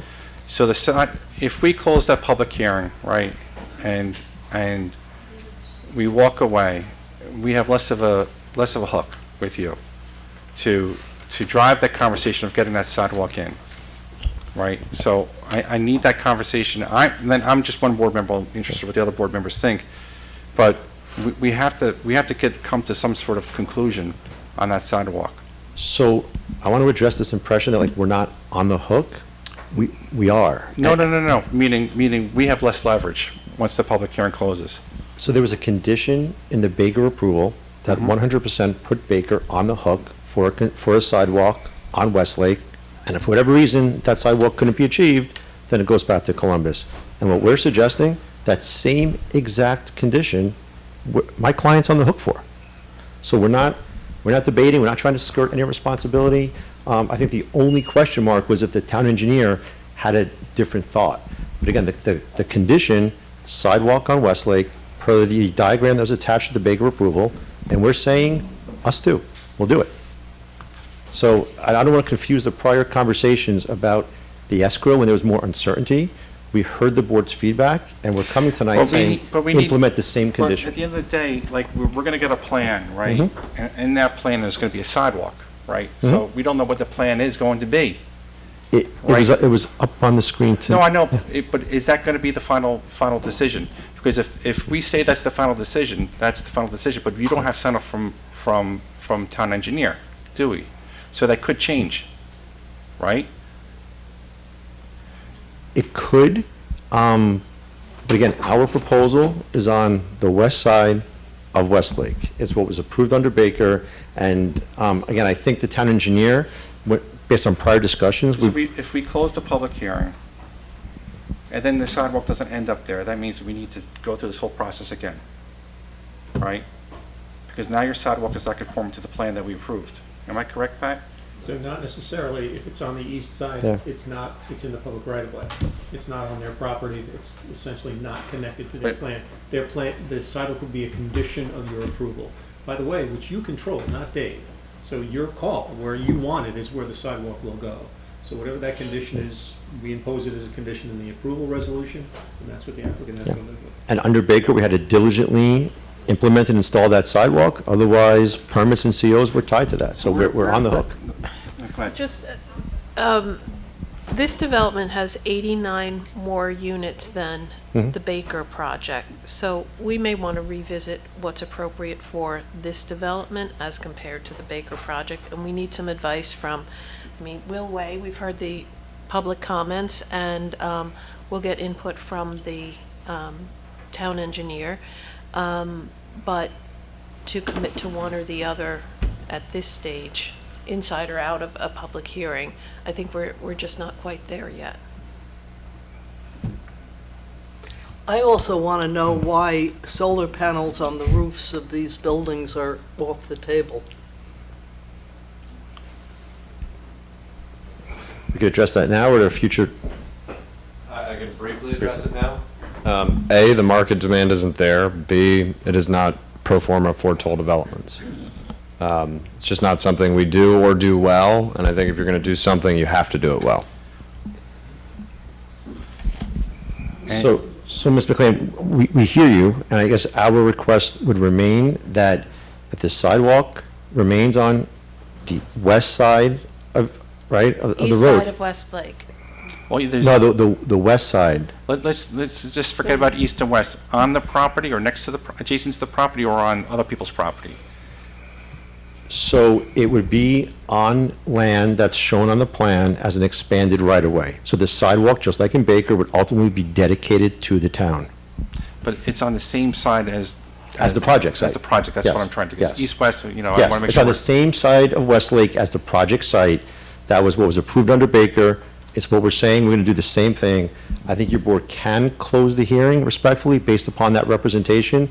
Should between now and a couple of weeks, Dave decides it needs to go somewhere else, the board could always reopen the public hearing. Okay. But that's a decision point that the public had an opportunity tonight and Yep. last month to comment upon the sidewalk Yeah, location. any other questions or comments from board members? There was a lot of talk about traffic along Westlake Drive that you may have been remiss in when you did the study in June of '23, where the public has stated that the seniors don't attend school in June or sparsely. So do we need to go back and revisit when you did it and say the traffic counts or whatever is necessary? It just seems that what the public is saying and what you guys studied are two different things. So I don't want to speak anecdotally to what we heard tonight. What I can tell you are the facts that I know. That is that when the Baker project was under review, a full-blown traffic study was done. That full-blown traffic study was reviewed by the town's third-party traffic consultant, and it was approved. How that study was conducted and the methodologies behind it are in line with the best management practices that are approved by the state of New York. Right? We're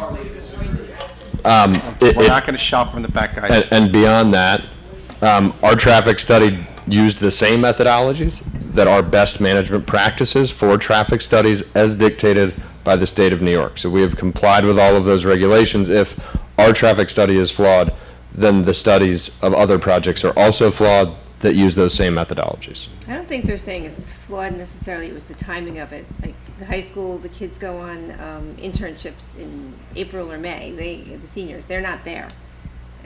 So I don't know, I don't think they're saying it was flawed, it was the timing of it that was flawed, not the entire study.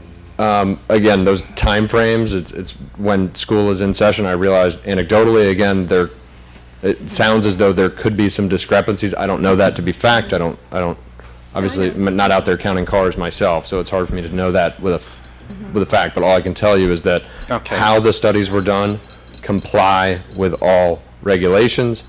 The same methodologies were used for Baker as we have used here today. Mr. Chairman, I would ask the applicant to respond to the specific issues that were raised tonight. Yep. Our third-party traffic consultant will review those. Yeah, so to answer, I'm not going to answer questions, but we are going to have our third-party consultant review what the traffic studies show to confirm, validate, deny, accept, or do whatever they want to do with it. I do feel strongly about getting this sidewalk conversation finalized. So that's just me, as an individual. Just remember, traffic's not just an inconvenience. It's life safety. So guys, again, Safety issues. number one, I was speaking, number one, as a person, as an individual, so you just cut me off. Number two, we just said what we're going to do. We're going to have our traffic consultant review the study to get some analysis on that study. Understood? Okay. So let's make a decision on what we want to do tonight with this public hearing. We can either close the public hearing, or we can leave the public hearing open. It's up to the board. I'll make a motion, we continue the public hearing. We have a motion from Joan. Second. Second from James. Guys, please. Okay, I'm conducting a meeting here. So, Joan, Jane. All right, so we're going to go off. We're going to say, Walter. All right. Jane. Aye. Joan. Aye. Eileen. No. And an aye from me. Okay. Mr. Chairman, what we would request is that we pick a date this evening, so it's adjourned to a date certain, so folks know, and we could quickly get together with the town engineer and resolve this. We could come back quickly if this is the last really remaining open question in addition to the town's traffic consultant review. I'll leave that up to town staff to pick the date. The next meeting is August 19th, it's got a full agenda. September 5th is after that, and September 16th. Most likely, but I think you need to square away with staff on that. The 5th is right by Labor Day, not sure if that's going to be an impact to the travel. The government, we have to operate 12 months a year, right? Yeah, we can't worry about Labor And Day. we're doing our best to accommodate people on vacation, who's not, who is, it just, at the end of the day, 12 months a year, government works, right? And I've been on this board long enough, and I've heard December is no good. I've heard November is no good. Like, at some point, I'm here. September 5th it is. I don't go on vacation, I don't go anywhere, I stay here. September 5th is perfect. Well, I don't know, it's going to be September 5th. Oh. You're going to have to coordinate with staff to make sure that's... They have work to do. You're right. Right, so we're not going to say here tonight, you have to dot those i's, cross those t's. If you do, September 5th is conceivable. But, So can we, no, we're not going to commit to a date tonight. No, but can I just explain quickly? Yes. So committing to a date certain allows the public notice for tonight to continue. Believe me, the public notice will happen, right? We're going to make sure the public knows everything about the date, but we just need you to confirm what you need to confirm before we... I don't want to communicate to the people that it's going to be the 5th and it's not the 5th. Right, but if we don't pick a date tonight... Okay, we're not going to go back and forth on this. No, but I just want to explain, then we have to do all the mailings, everything has to... Submission first. I'm sorry? You need your submission first, that has to be reviewed by the internal and Right, but there's an administrative step that if you don't adjourn to a date certain, then we have to do the entire public notice exercise all over again. So most boards, when they adjourn, they pick a date certain, unless that's different in this town. So there's no reason why you couldn't say the 5th and adjourn it? And adjourn if we're not ready. All right, then fine, we'll say it's a 5th. Mr. Chairman, I'm not trying to be difficult, it's just No, I that understand. administrative notice step that I'm trying to. I just don't want to have a misstep where we're not the 5th, right? So it's on you to make sure that you have all the i's dotted. 100%, and if they're not, Carolyn and Pat, don't put us on the agenda. All right, that's it. It's just a procedural. Okay, thank you very much. Okay, thank you. Thank you. That's it, folks. Hit the